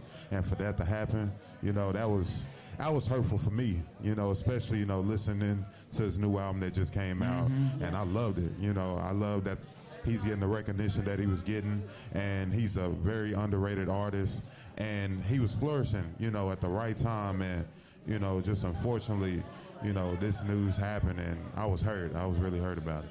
Chuck, can you kind of tell more about what Takeoff, what Migos has meant to, I think, an entire generation of hip-hop fans? I think they brought a new little wave, a little sound, you know what I'm saying? What was it, 2014, 13, that's really when they was taking off for real and doing their thing. And, I mean, what happened with their music, and they started going their different ways, but at the end of the day, we can't change the fact that they did bring a new little element to that Atlanta rap game for real. Yeah. There's no doubt, man. There's no doubt. And Infinity Links was incredible. As you it was great. Absolutely incredible, man. Yeah, I done added so many songs to my playlist.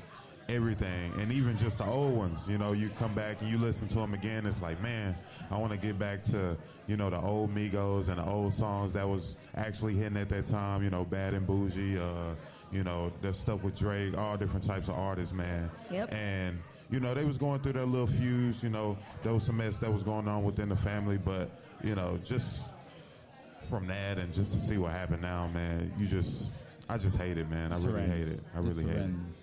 It's crazy because it's like it's becoming a thing, right? In terms of like hip hop and culture, and it's like every week it feels like every time it's like we're saying this to the guys that we listen to on a regular basis. You just mentioned he just I think he just posted about a video. Yeah. 12 hours before he passed away. So it's just really unfortunate. Yeah, man. I just hate it. It's terrible. It's terrible. Rita, I don't want to just move past something because it's it's an awful moment, but. Obviously, the hearts, prayers, thoughts, everything goes out to everybody who knew Takeoff. I mean, there's just, and all of the fans, which, worldwide. Absolutely. Rita, whenever we have a player on the radio show, Rita always likes to ask, like, what's the go-to? Like, when you talk about adding songs to your playlist, you're running around in the Superdome on Monday night before the game. You're throwing footballs around with everybody. Yeah. Like, what's the song now at this point in your life? Like, what is it you're trying to hear? I forgot, my guy Cameron Malvo. I was just chilling at the house, and he sent me Bars to Captions, which was one of the songs on his album. Okay. That had I forgot his name. I forgot the artist's name, but they did a little remix to it, and I just fell in love with it. And that's kind of pretty much what I've been playing, constantly. And that's kind of just been my #1 song that's been in my head lately. That's cool. Chuck, what about you, man? Man, I put on that Meek Mill, anything Meek Mill. I just feel like I'm in my grind. I didn't even think about it. Put my Scully on, you know what I'm saying? That's all I do. I put that on, it's over with. I feel like Rita's asked a few different people, like, what just happened to Dreams and Nightmares? Like, why isn't that just what everybody... You wanna know what's crazy is I don't even like that as a turn up. No, not for the game. I don't like that. I never play that one. What's your go-to? He got so much other little stuff, you know what I'm saying? It's just crazy. Flamers, you know what I'm saying? Yeah. It's wild. Before we go to our next question, I have to know this. So, do you guys know how to park, hike, strut? How to what? Do you know about this last time? Well, I'm asking Chuck. I be seeing it, but I'm like, it's a little complicated. Y'all gotta. It is not that complicated. What is it? It's a lot. It's a dance. Does anybody know how to do this Did he do it dance? the other day? Anybody know how to do this dance? Somebody in here show us how to do it. Somebody, somebody got to show him how to park, hike, strut. Anybody? Okay, thank you, baby. All right. What's up, Stevie? I was hoping that Chuck was about to do it, by the way. I was really waiting for that moment to see if Chuck was about to hop up and show us something, man. I don't know how to do it. I don't know how to do it either. I be seeing it, but like I said, it look like a lot to it. It is not. It's not that hard. It's not that hard. If I see how to do it, then I'll try. All right, we'll work on that. You know how to do it? Hey. Probably a little bit. She know how to do it. She really does. She just don't want to do it in front of everybody. I'm not doing it now. But throw some music though. Throw some music. She'll go out there. Maybe during the commercial break. Somebody come on. Maybe we can get ready to do it. I don't know if you guys heard, but you both are verified on Twitter.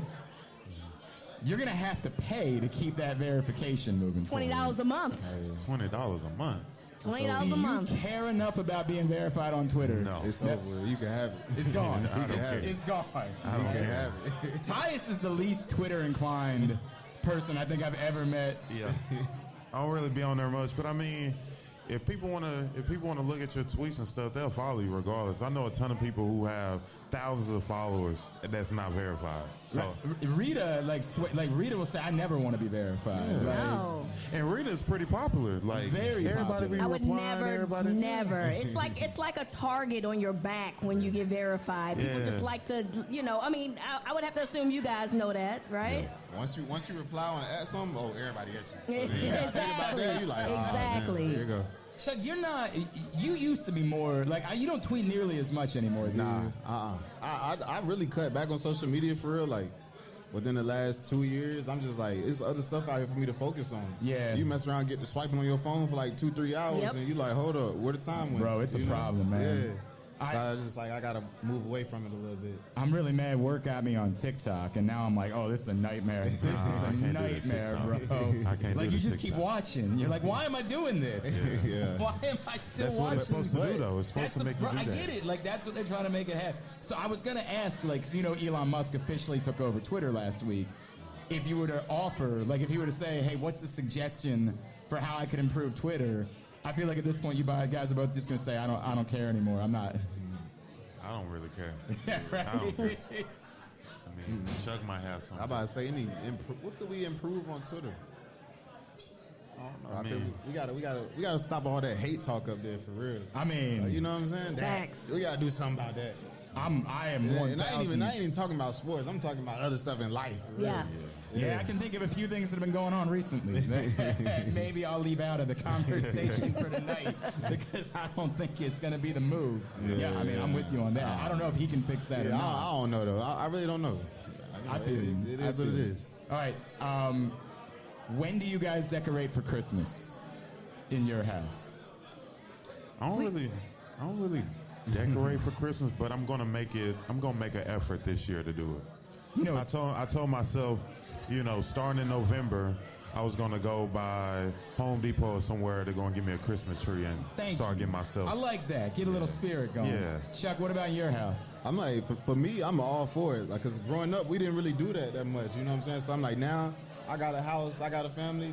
Oh, once yesterday Halloween over with, all right, we rolling into the next thing, Thanksgiving, you know what I'm saying? When Thanksgiving over, we rolling into Christmas, we setting it all up, you know what I'm saying? We gonna do it all up. I love that. I don't like how we just move past, I don't like the whole Halloween to Christmas thing. Thanksgiving is, no, I'm with you. I'm agreeing with you. I hate that we just try to skip over the best holiday of the year. Wait. You can celebrate both. Like people One are at a capable. One at a time. You can only put agree 1 with you on foot that. ahead at a time to walk. I agree with you on that. Thank you. But it's I don't crazy. like They people do who be be trying to skipping. kick Thanksgiving out the door Don't because they? as soon as Thanksgiving over, what we doing? Black Friday shopping. Thank you. Yeah. I'm That just is true. saying, like, just because I'm decorated for Christmas doesn't mean I can't Oh, eat my some goodness. yams. You already decorating for Christmas? Oh, I would be decorating tonight if I wasn't here. Thanksgiving we just started the month now. Yes. Like today is literally November the 1st. Yes. I like having a little joy in my life. Is that so You can have a wrong? little joy with Thanksgiving. What am I gonna? Am I gonna put up a Thanksgiving tree? You ain't gotta put Put a up a Thanksgiving turkey with some leaves. We can do both. We're capable Keep of your pumpkins out. multitasking. Keep your pumpkins. They festive. They orange. You know what I'm saying? I feel like this is very aggressive right now. I don't care for it. Now he's taking it I don't personal. care for the reaction. I just like having a little joy in my life. That's all. I like having a little festivity. Festivity, is that a word? I don't even know if it's a word. I like having it though. I'm making it a word. It's okay to have it, but there's a time to have and it. now is the time. You Not rushing yet. it. You rushing it. I've listened to Mariah Carey 12 times today already. See what I'm saying? You rushing it.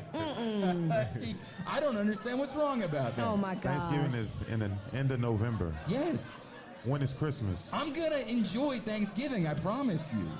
I'm going to drink a bottle of gravy, I promise you. I'm going to take care of Thanksgiving. He done said it It all. sound like you about to say great. It's not going to be a problem. I just, want to feel something festive right now. Okay. How many you've never decorated for Thanksgiving in your life? In your life? No, it's the fall festivities. The fall. I Yeah. feel like that goes into. Thank you. Pumpkin But candles. spooky season is pumpkin. over. It's over with. Yeah, it's November 1st. So I'm not supposed to leave all like the spider webs up. Yeah, and no, all you that. take the spider Yeah, webs you take down. them But down the So now. now candles it's and all just that. gourds. Like I just put gourds out for a couple of weeks. That's it. Man, How many cornucopias do you see driving around? Now, huh? you got to change your placemats on your dinner table, like you know what I'm saying, a red or some brown, you know what I'm Yeah. saying, stuff like that. I mean, I think we could just put out some snowmen and be good with it, man. Like, I feel like we can't do that right now. Just put out some snowmen and it'd be all right. Nah, we can't do that right now. I can't believe the judgment. I can't believe It's okay, man. I thought we were better than that. We are. We are better than that. It's a lot of judgment that's being passed my way right A now. little bit. Just a little bit. All right. Y'all make some more noise. Tyus Bowser and Chuck Clark. Hey, Great Eights Memorabilia is a great partner of ours on the Tyus Bowser Show. is Great true, Eights man. Memorabilia has a couple of great events coming up, including a Rollin' with Santa Toy Drive series to benefit Holiday of Hope, Bowling Edition, Saturday, December 3rd at AMF Perry Hall Square with Brandon Stevens, Devin Duvernay, and Matt Stover, and a Skating Edition Tuesday, December 6th at Skateland Putty Hill with Daniel Fa'alele. Get tickets for both of those right now at great8smemorabilia.com. When we come back in, Houston. We will hear segment Philly. number 3 of the Tyus Bowser Show tomorrow interesting here on time. GCR, and we will cover, of course, the fact that Tyus is from Houston, an Astros fan, and Chuck Clark's from Philly and is a Phillies fan. So an interesting week for the two of them with the World Series going on. Also, we'll talk more about Chuck Clark's situation from the offseason. You can find the entirety of the Tyus Bowser Show right now in the archives. You can also listen to it tomorrow night on 105.7 The Fan, but segment number 3 will be tomorrow here on GCR. And if you hear all this and say, well, I can't believe you're just bringing Tyus, and anybody who came out on Tuesday night was just able to meet Tyus Bowser and Chuck Clark. Got pictures and autographs from these guys. It was that simple. We were at the Hamilton Sports Bar and Grill. You probably feel silly about missing it. Don't miss the next one. We'll be at Mother's North Grill in Timonium. November 15th, Tuesday night. Come join us. I would get there early.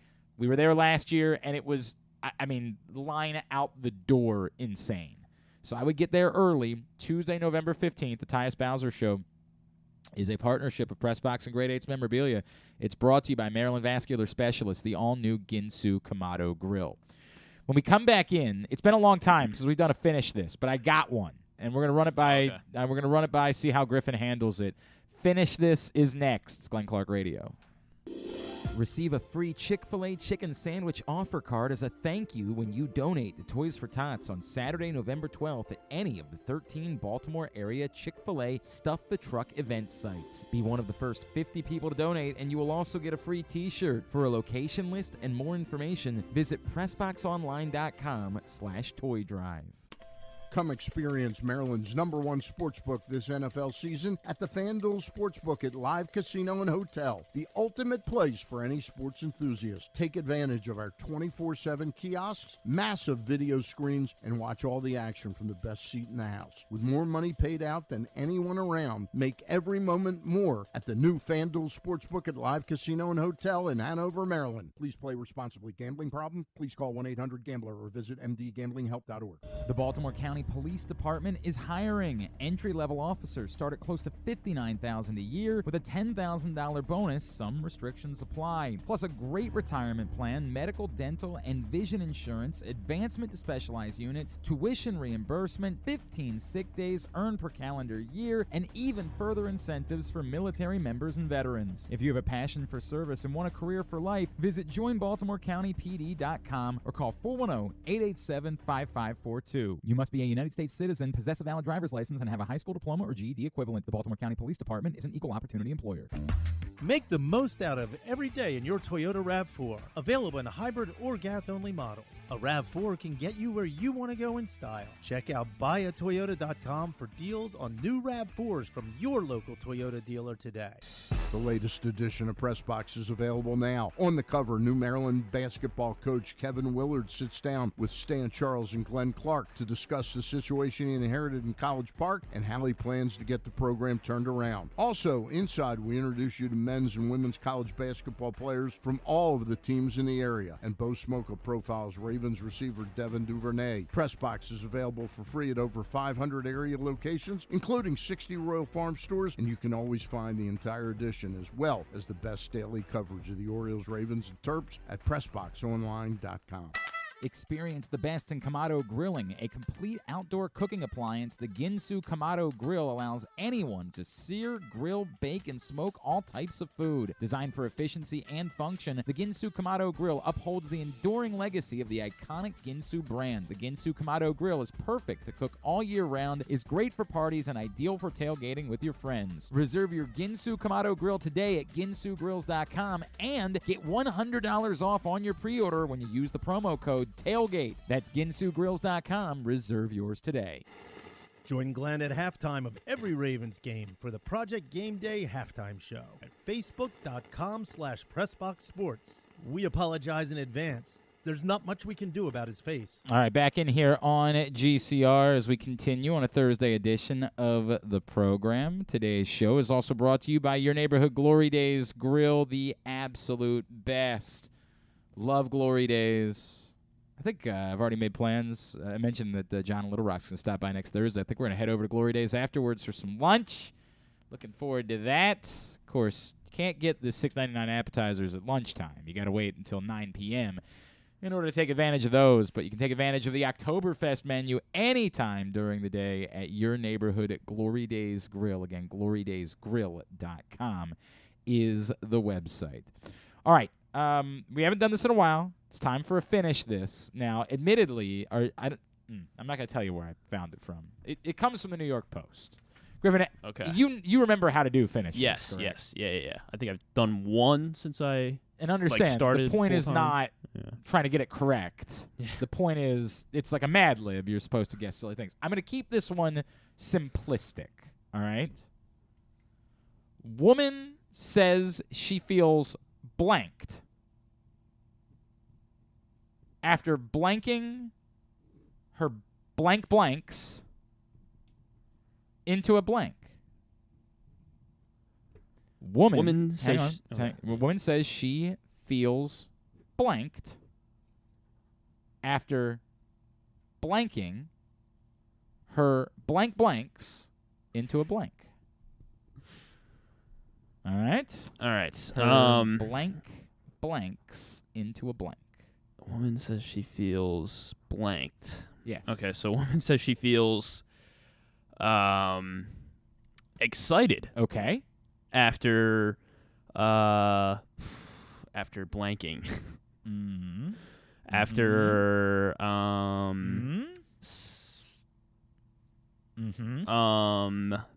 too many ums. Just spending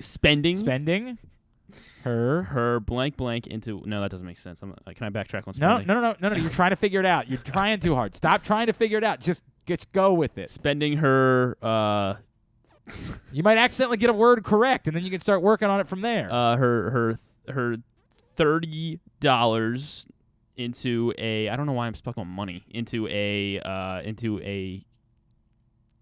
can of mint apple jelly. Right. Well, that would be far more blanks, right? Like into mint apple jelly. By the way, hyphenated. Thanks to John Proctor, who found us a singular jar of mint apple jelly at a much more reasonable price. Griffin was prepared for us to purchase 4 jars of mint apple jelly, which I guess we would have just I was like, I guess this stuff's really good. $30 thrown away afterwards or whatever we would have done with it. No, you went 0 for 5 the first time around, but that's what we expected. Yeah. Give you one more fresh start, then we'll start filling in words. All right. Woman says she feels tired. Okay. After feeding her her baby rabbits. Baby rabbits. Oh, it's into, not to. Yeah. Tiger. Into a tiger. Into a tiger. I don't know how any of that would work, but also you went 0 for 5. All right, now here's the deal. I will give you can either have number 1, number 2, or number 5. Let's go with I want to keep guessing number 5. Let's go with number 2. Number 2. Turning. I probably should have left that one blank, actually. Woman says she feels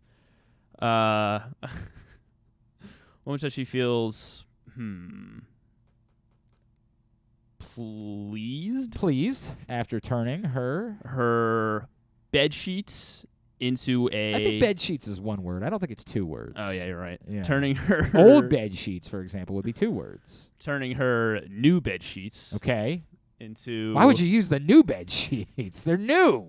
They're wonderful for sleeping. Into a blanket. Into a blanket. Yeah. It seems. I don't know why you would do that. No, 0 for 4. You may have number 1 or number 4. Let's go 1. 1. Empowered. You're picking the wrong ones, pal. Yeah, it's okay. Yeah, Woman says she feels empowered after turning her blank blanks into a blank. Her old clothes. Okay. Into a quilt. Nope. Guess again. After turning her fresh tomatoes into a soup. Okay.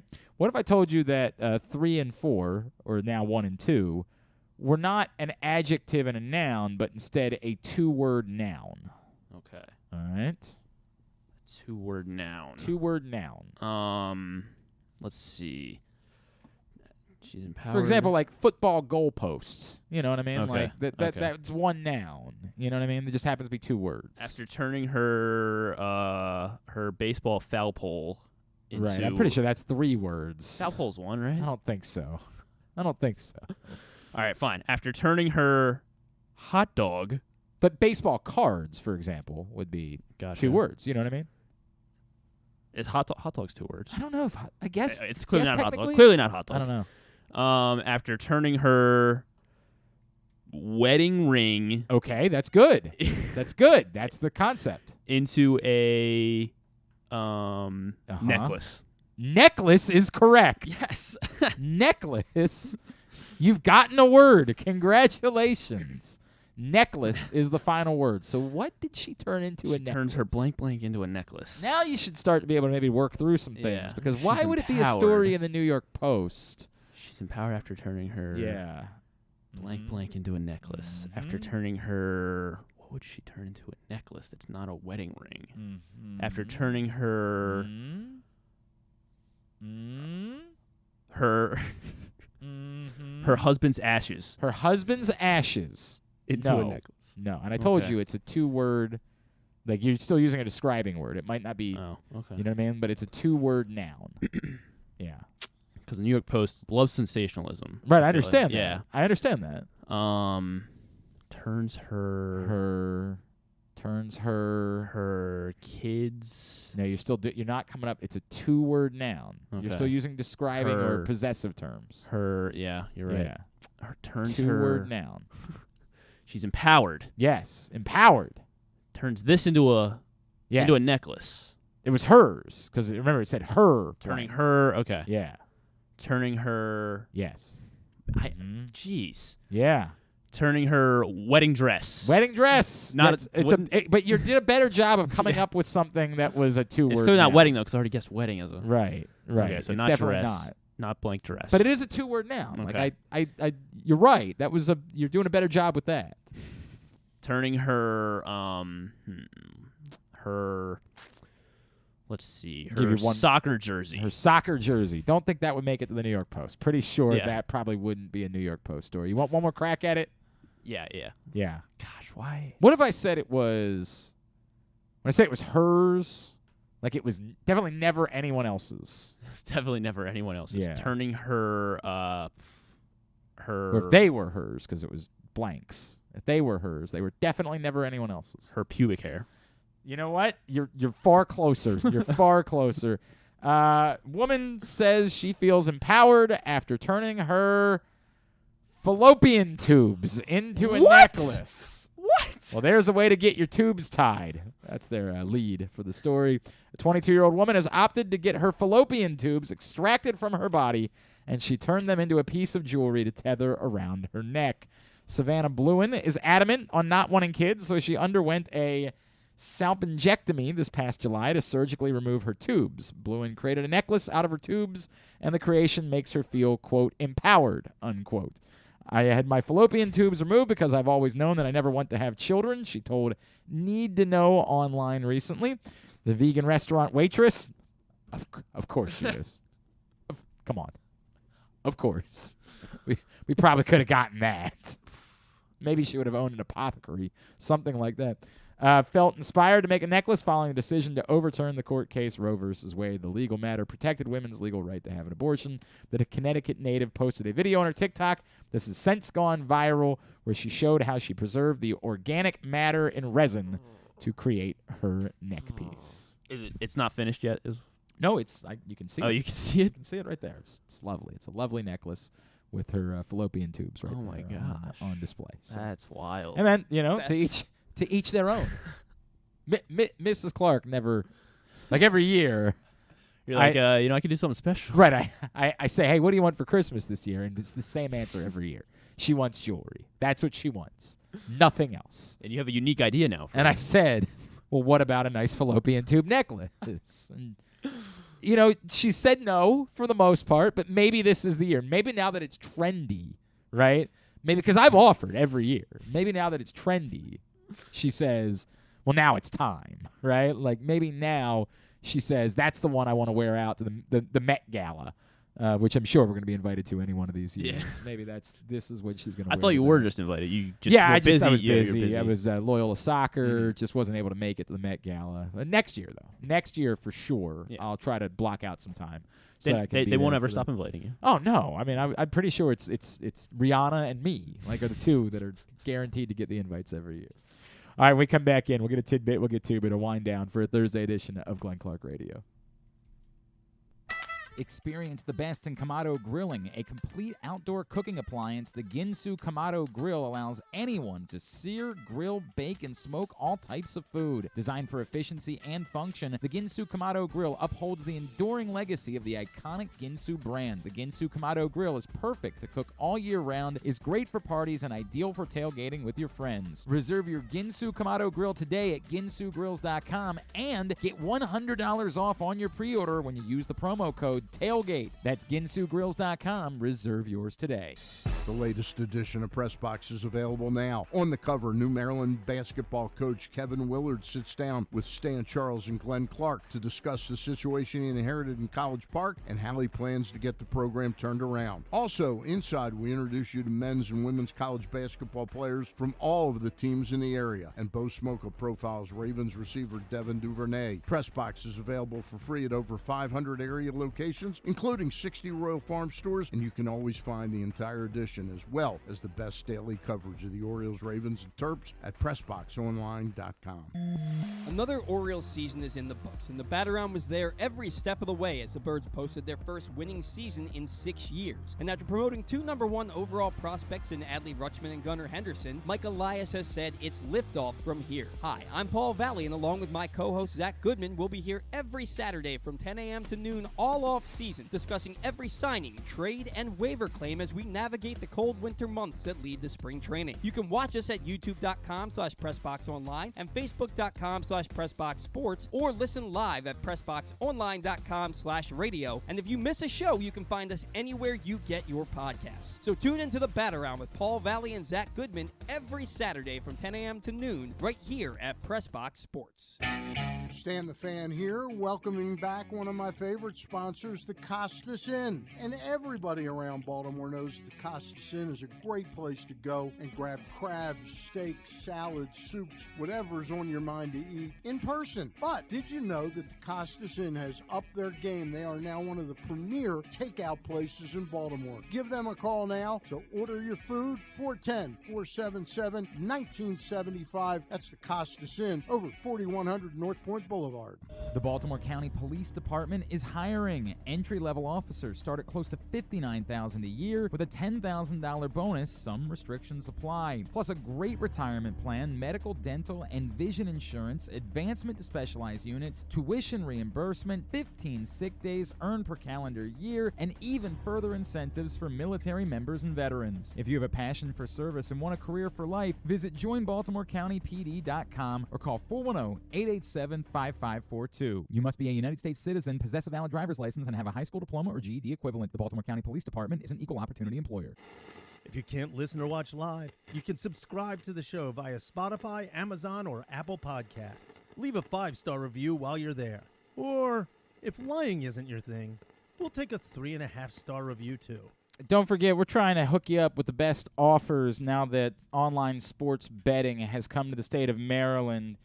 And our friends at FanDuel are providing you a $100 pre-registration credit if you go to PressBoxOnline.com/offers. Again, PressBoxOnline.com/offers.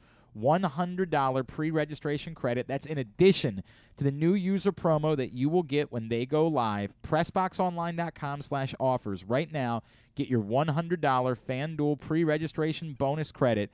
PressBoxOnline.com/offers.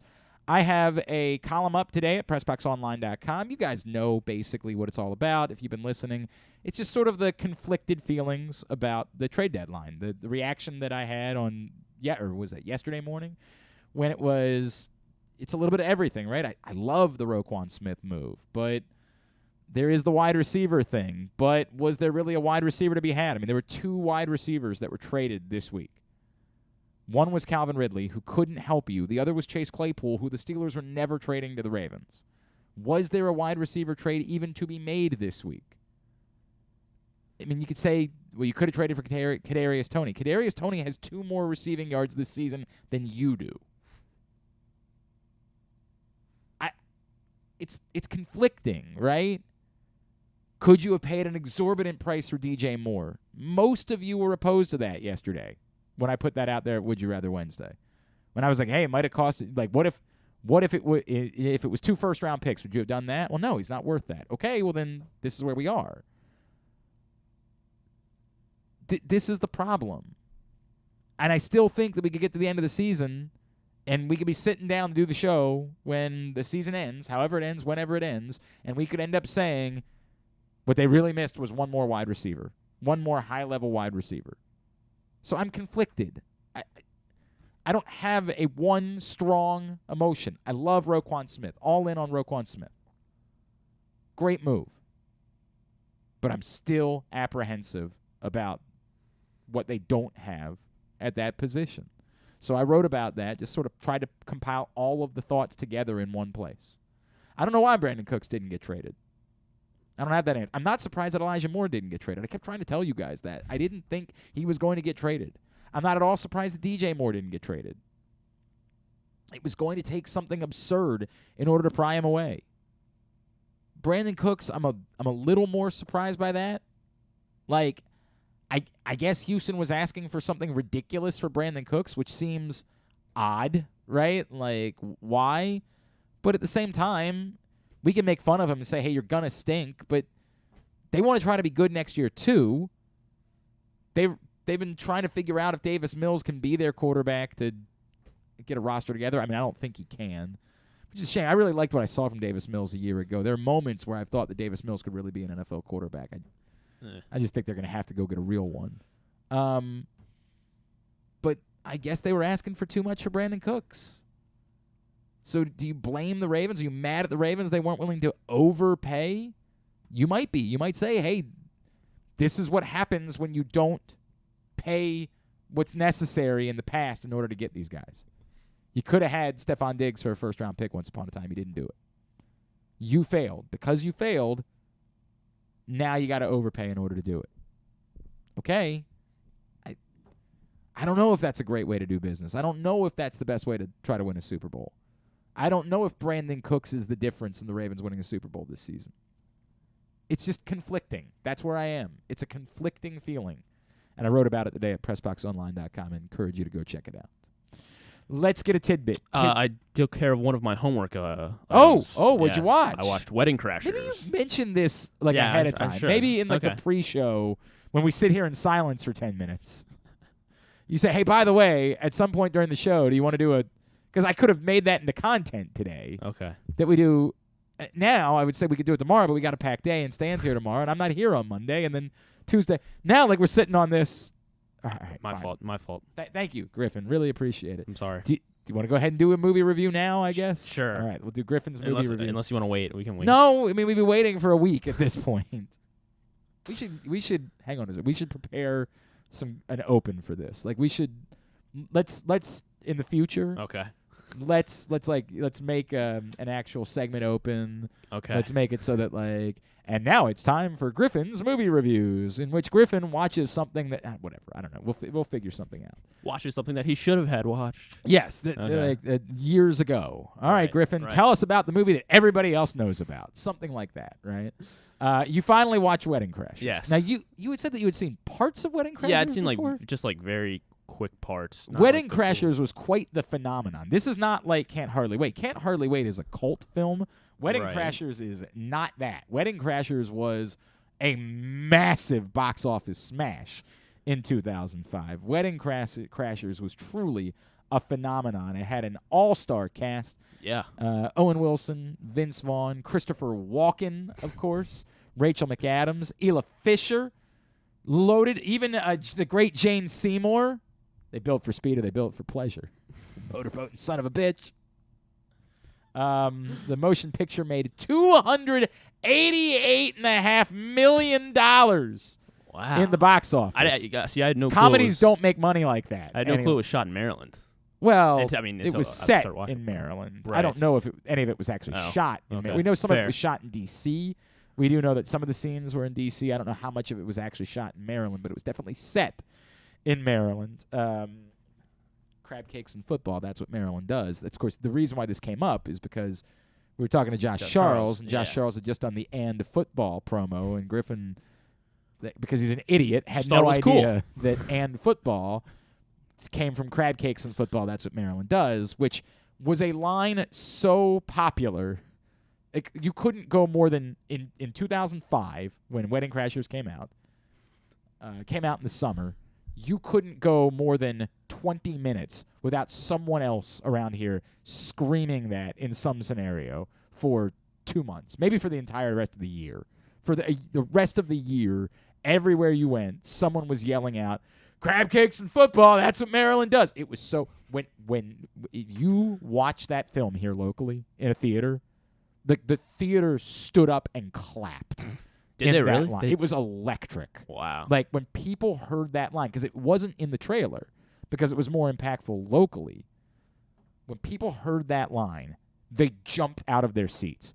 Yo! Because it was so like, they understand us. That's who we are. It's all we repeated for a year. It was so impactful here in the state of Maryland. What did you know about the film before you viewed it? I knew that it was Owen Wilson and Vince Vaughn, and that it was supposed to be funny. Okay. Which it lived up to. I mean, yes, it's definitely quite the funny film. It was hilarious. It was a very funny film. Yeah, so I enjoyed it quite a bit. Okay. And had a lot of fun watching it. My biggest takeaway is that I think Vince Vaughn is one of the most impressive actors that I've ever seen. I think he's had his actor. moments, and I think as a comedic straight man, he's been excellent. As the guy that's sort of holding things together, because he was also obviously in a very similar role in Old School, where like he's the guy that kind of rallies everybody up. He's the guy. That role is perfect for Vince Vaughn. Great actor. So I watched this movie called Freaky with him, like where he's like a Freaky. Yeah, it came out like 2 or 3 years ago, and it's like a spiel on Freaky Friday. Yeah, it's the Freaky Friday thing. Yeah, and so he is a serial killer, and he switches bodies with a 16-year-old girl. Oh, I do vaguely remember this. So he is a 16-year-old girl. I remember thinking that like it might be worth taking a look at. Yeah, so I thought at first I thought it was dumb, and I finally watched it over the summer, and I was like, I mean, Vince Vaughn was a 16-year-old girl the entire film, and I thought it was hilarious, and I thought he did a really good job. Plus, Jurassic Park again was one of my favorite movies when I was a kid, and so he was in Jurassic Park 2. Okay. And I always loved his character in that as a kid, right, and still do. So I love some Vince Vaughn. A couple of thoughts. You know what's great about this is I was your age when this movie came out, right? Like I was 22 in 2005. So this is kind of interesting because like I can remember how I felt about it. A couple of thoughts. Did it bother you at all the absurdity of the premise? Like, no. Okay, I so thought, you were yeah, able I thought to it see was, past the idea of a senator's family. Nobody wants to talk about this part of it. A senator's family just letting two strangers come along for the ride. No, they were family, too. Those they Ned's were, kids. They were definitely not. And that would be easily debunked. Even so now you would say this is the social media era. Right. It would make it easier today to figure out that these people, Ned. Right, these people were fake. In 2005, it was still already a serious reach. We just kind of all agreed not to talk about what a reach it was because it was such a funny film. Owen Wilson and Vince Vaughn together. Yeah, I mean, they were wonderful. I mean, they were magical. They were perfect. So we kind of agreed that we would. Oh, and got it for Bradley Cooper. I completely forgot about Bradley I know. When Cooper. he showed up, Jesus I was like, Christ. Who was not a star at the time at all. Like Bradley Cooper was not a movie star in 2005. He was a guy, right? Like he was more just sort of playing a character at that point in his life. So that did not bother you. You didn't think about that whatsoever. Because none of us thought about it. It was fun enough. Either. It was fun enough that it didn't matter. What is the line that you would be most likely to repeat at some point moving forward? What was my favorite line? Because not only crab cakes and football, but I'm telling you, the motorboat and son of a bitch, I'm telling you, that was a line that people our age still repeat to this day when in inappropriate circumstances. Man, what's my favorite line? We refer to our friends that have manatees, and we say they built for speed, they built for pleasure. The one at the rule number 115. Yeah, which is never leave a crasher behind in a funny jacket. I think that one's pretty good. It was good. It is towards the end, so it's a little bit of a throwaway. I'm trying. Man, what was my favorite one? There are two more that stand out for me. Man, what? Man, I'm drawing a blank. Okay, so this one's a. But I mean, they were all good. I like them just being like, we're Ned's kids. I mean that's okay. That's not. Just as like that's a not just like that's not an iconic quote from. It's just a throwaway it doesn't line. Have to be. It doesn't have to be. The big guy. There he is. The big guy. Do you have any idea how many times in my life somebody walks into a room and I hear, there he is, the big guy, which is funny because it's mostly just a throwaway line in the film, right? Like, but it was so perfectly delivered in that moment where Owen Wilson is so hopeful and Vince Vaughn is, of course, I can't even remember their names. It's so funny. I don't remember the names of the characters. John and Jeremy, right? Which one's John and which one's Jeremy? Owen Wilson was John. I know Owen Wilson was John. Where John is still quite hopeful of making things work with Rachel McAdams, whereas Jeremy is exhausted and has been through hell. There he is, the big guy. I don't know why.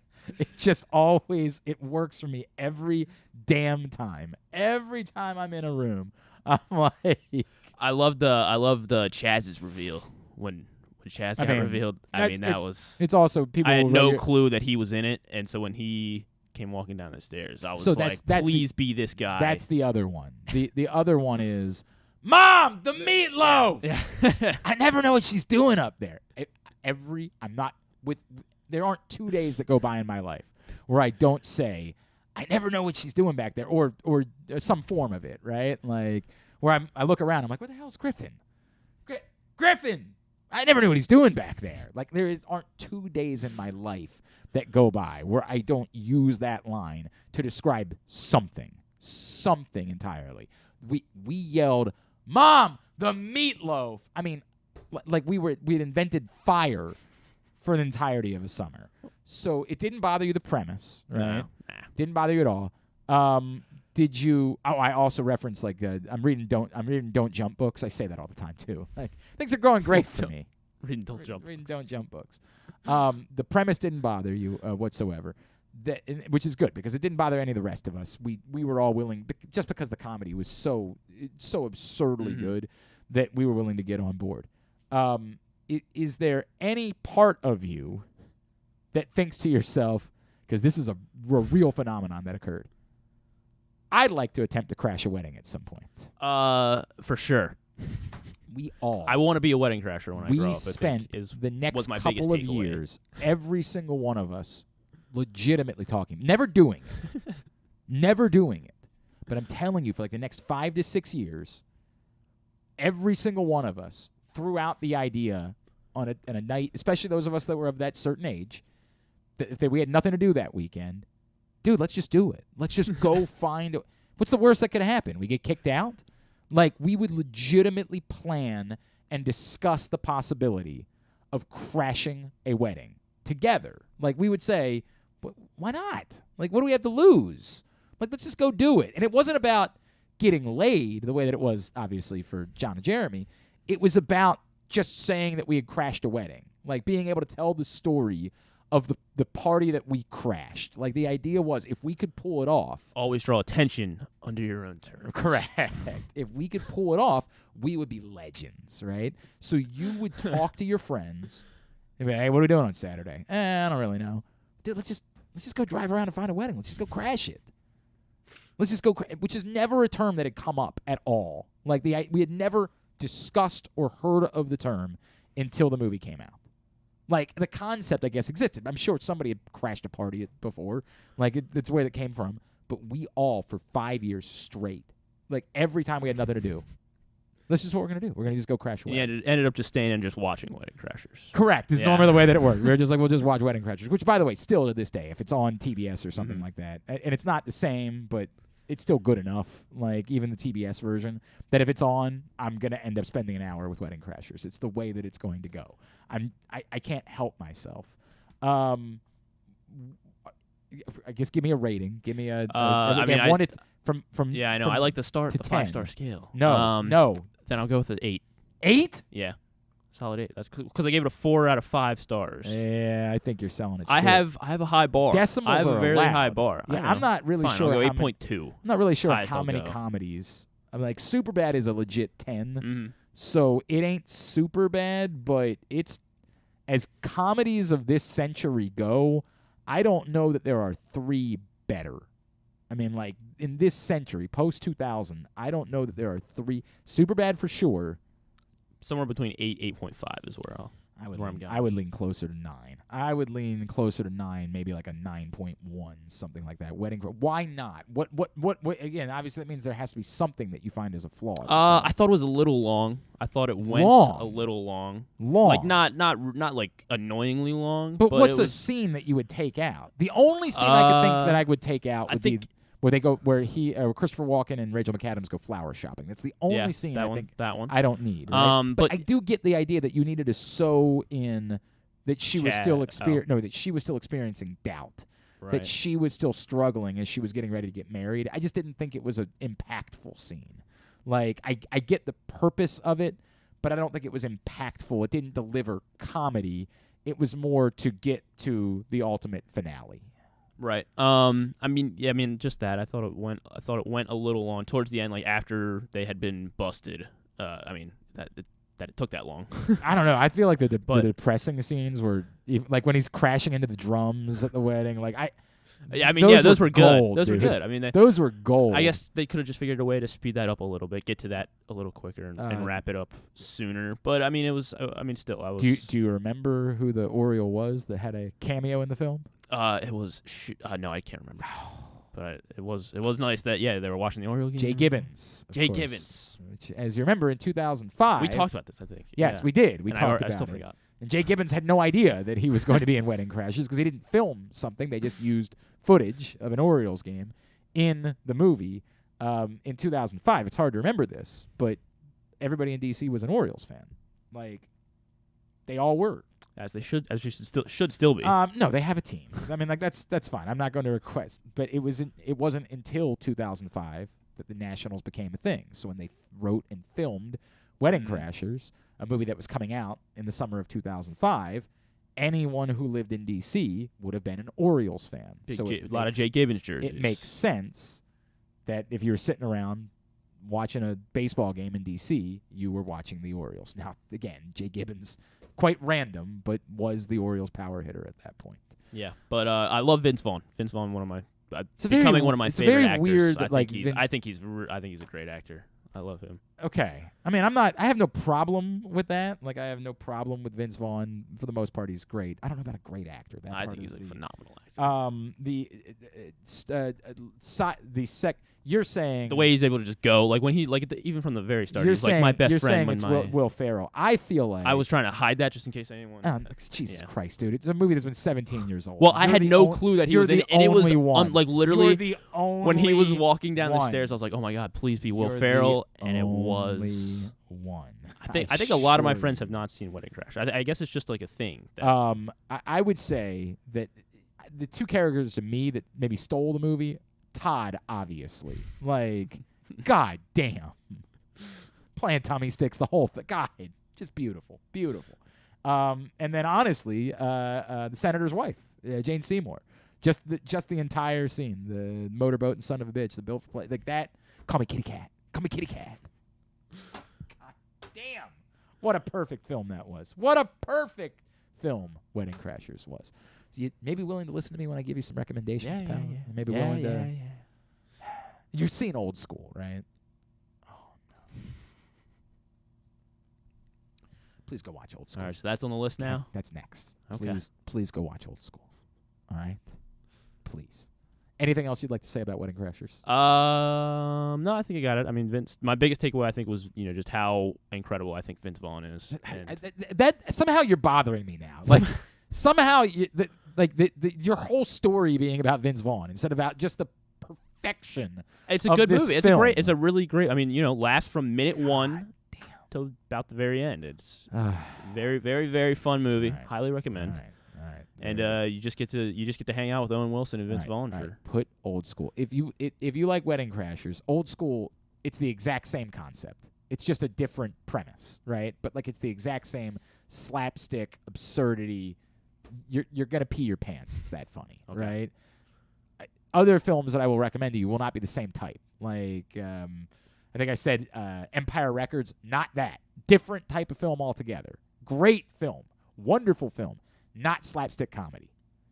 Old School slapstick comedy. It's right up your alley. All right. Put that on your list. Now, a tidbit. And again, next time, I got you. Let me know ahead of time. I got you. We could have finished this. We didn't need to do that. We could have done that there. Tidbit is brought to you by the print issue of Pressbox, which is available right now at your neighborhood Royal Farms and at the hundreds of locations around town where you find Pressbox. Read it all, PressBoxOnline.com. On the cover this month, Kevin Willard, Maryland basketball coach. Go pick it up today for free. All right, Eagles and Texans meet tonight in Houston while the Phillies and Astros play game 5 in Philadelphia. It'll mark, according to Elias, the 7th time a World Series and NFL game takes place on the same day involving the same two metro areas, which seems like quite a lot, actually. This is the 7th time. It does seem more than I would have imagined. First in 1932, the Chicago Bears were playing the Staten Island Stapletons, while the Cubs and Yankees played in the World Series. Staten Island Stapletons, legendary franchise. Yes. And then most recently in 2011, the St. Louis Cardinals were taking on the Texas Rangers, as were the Rams and Cowboys on the same day. I'm guessing we're not on Thursday night. We're not like it was the only game in town. Yeah. And then also in 2009, involving the Phillies and Yankees, Giants and Eagles played on that day. That's a division matchup that makes all the sense in the world. And then so on Sunday, this is my tidbit trivia. Derrick Henry rushed for 200 yards and 2 rushing touchdowns. The 6th time that he has done that, far and away the most the most games that a player has rushed for 200 yards and had 2 rushing touchdowns. In second place would be Derrick Henry when only playing the Texans. He's done it 4 times against the Texans, 6 times overall. Yeah, he owns them. There are 3 guys that have done it 3 times, and then there's 11 guys that have done it twice. So I definitely want you to name the 3 guys that have rushed for 200 yards and 2 rushing touchdowns in 3 different games. And there's 11 guys that have done it twice that you can try to name. Okay. How about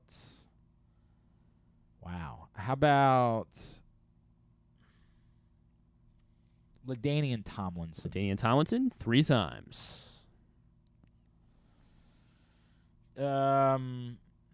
Marshall Faulk. Marshall Faulk only twice. Bum. Yeah. Adrian Peterson. Adrian Peterson only twice. Sucks. How about Jamal Lewis? Jamal Lewis did do it twice, not 3 times. Killing it on the twice department.